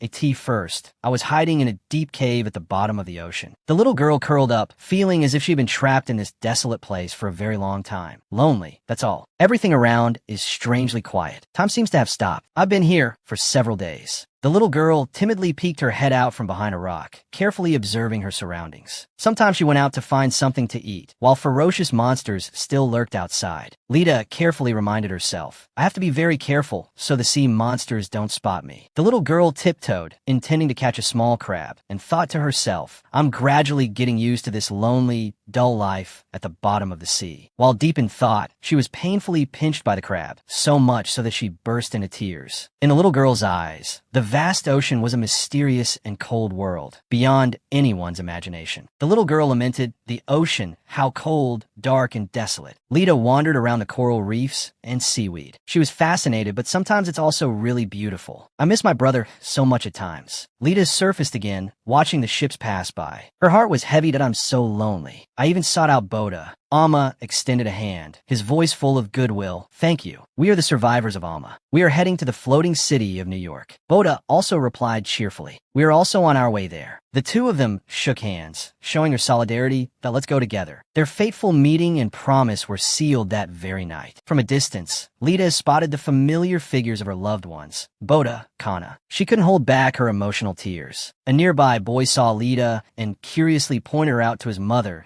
It's a mermaid, Mom. Lita quickly dove deep into the water. As she swam, the little girl cautiously thought, I need to stay as far away from them as possible, so they can't see me, a place where I can't hear my brother's call, even if he calls, even though my heart doesn't want to. But Lita had to accept the truth. She burst into tears again. I need to be alone. The little girl cried out bitterly, no? Lita longed to return to the loving embrace of her family. I want to be with Boda and Kana. Fear and anxiety enveloped the little girl. Being alone is so scary. It's so cold and lonely. Suddenly, a small tentacled creature appeared. It wiggled gently in front of Lita. Other strange sea creatures also swam around, as if wanting to protect her. It made sounds that seemed to want to soothe Lita and stop her crying. Lita moved, asked it, Are you trying to comfort me? The little girl leaned her head against it, whispering, Thank you. Suddenly, a loud noise startled Lita. Her eyes widened, her mouth agape in astonishment. A giant monster was gliding by, looking ferocious. Lita recognized it, one of the 7 ocean monsters, Goddick. Its bloodshot eyes opened wide, staring intently at Lita. Lita suddenly became dazed. The monster spun upwards, then it dove down again, aiming straight for where the little girl stood. Lita shut her eyes tightly, not daring to look. But then, her eyes opened again, gleaming with extreme anger. A dazzling blue light erupted, like a world-shaking explosion. The sky over the land was perfectly clear, with white clouds drifting lazily. A fish head was placed solemnly next to an altar, and the people around bowed their heads reverently. They prostrated themselves on the ground. The ceremony's officiant began to pray, reading earnest pleas to the gods,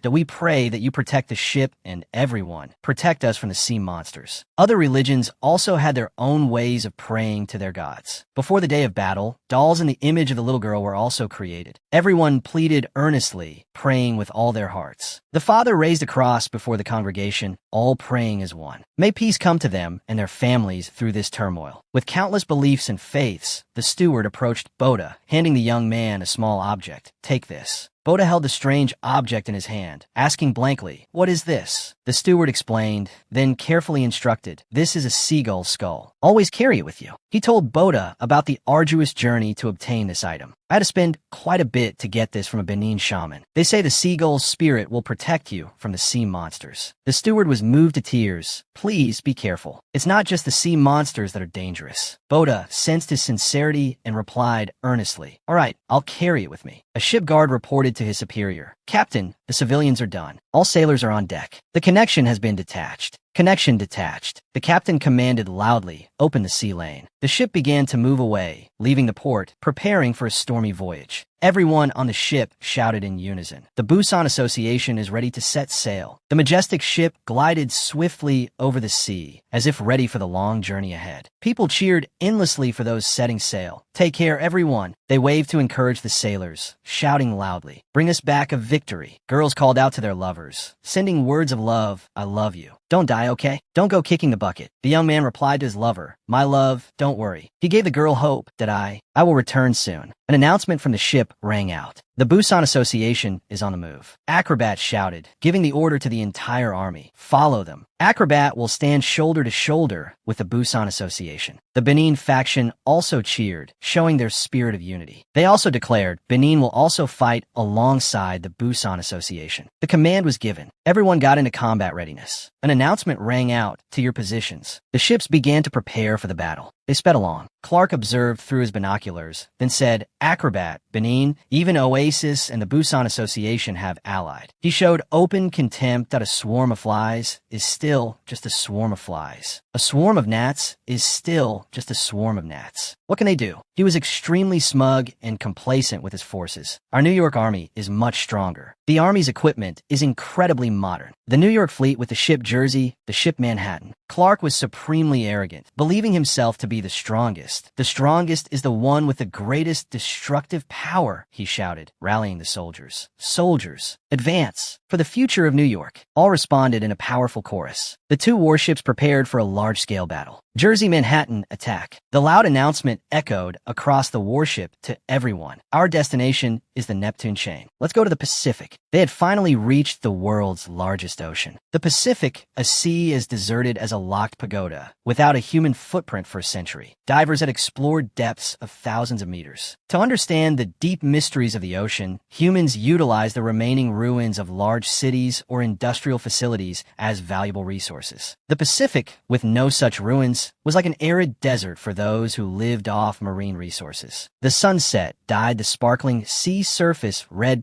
7 more days to the Neptune chain. The night sky was full of stars. As night fell, ships large and small still glided across the sea. A sailor was observing through binoculars. He hurriedly reported to his superior, Captain, look at this. In their sights, they spotted a creature moving on the sea surface. A herd of sea monsters was loitering on the water. About 40 sea monsters are moving in a group. The captain seemed to realize something, astonished. They have no intention of attacking us. Just as predicted, they don't intend to harm the ships. They're leaving. The captain seemed quite surprised. He immediately ordered, sea monsters don't usually travel with their own kind. Continue monitoring. Roger that. In the ship's cabins, the lights were still bright, even though it was late at night. It turned out the sailors were engrossed in arm wrestling bets, cheering enthusiastically. Win-win. Brun and another burly sailor were in an extremely intense arm wrestling match, both giving it their all. The burly sailor's side shouted encouragement. Take him down. Brun's side was not to be outdone. They also yelled loudly, go Brun. After a fierce struggle, Brun finally won. The burly guy was defeated. Brun was extremely pleased, acting provocatively. His side cheered loudly. Brun, Brun, Brun. He leaned close to the burly guy's face, a treacherous smile on his face. Give me your forehead, as promised. The burly guy refused to keep his word, crying out, no. Before he could escape, Brun flicked him, causing his head to snap back as if his skull would crack. It was excruciatingly painful. A large lump swelled on the burly guy's head. The onlookers roared with laughter. Gong watched them happily. He said to Sonia, look how happy they are. It seems they've all become good friends. But she was only concerned about Boda, who was nowhere to be seen. She asked Gong, where did Boda go? Kana, having just finished washing up, walked out. She suddenly widened her eyes in surprise. Kana noticed a strange object on the table. It was the fossilized skull of a skybird. Kana picked it up. She couldn't help but be curious about the object. Boda was standing listlessly by the railing, looking very sad, his eyes full of thought. 2 days had passed since their departure. Looking out at the calm, deep sea, Boda silently calculated his plan. 5 more days until the Neptune chain. Thunder rumbled from the high heavens, followed by flashes of lightning that lit up the entire sky. Despite the rapidly approaching storm, the ships resiliently sailed on. The man with the binoculars observed, then exclaimed, I've never seen clouds stacked like this before. As soon as he finished speaking, the helmsman next to him spoke up. The storm is heading north of the ship, sir. His face hardened, showing clear worry. Without a moment's hesitation, he ordered increase speed by 25 knots. Get clear of the storm's range. Suddenly from the starboard side, a young man shouted worriedly, report, the monsters are moving in a group. In the distance, the ships were still moving. The sea waves suddenly became violent. The silhouettes of a few fish appeared and disappeared under the water. Someone spoke up, there are more of them than yesterday. The man stood on the ship's side, puffing out his chest as if to feel the chill of the approaching storm. Suddenly, he saw something. His face went blank and he froze.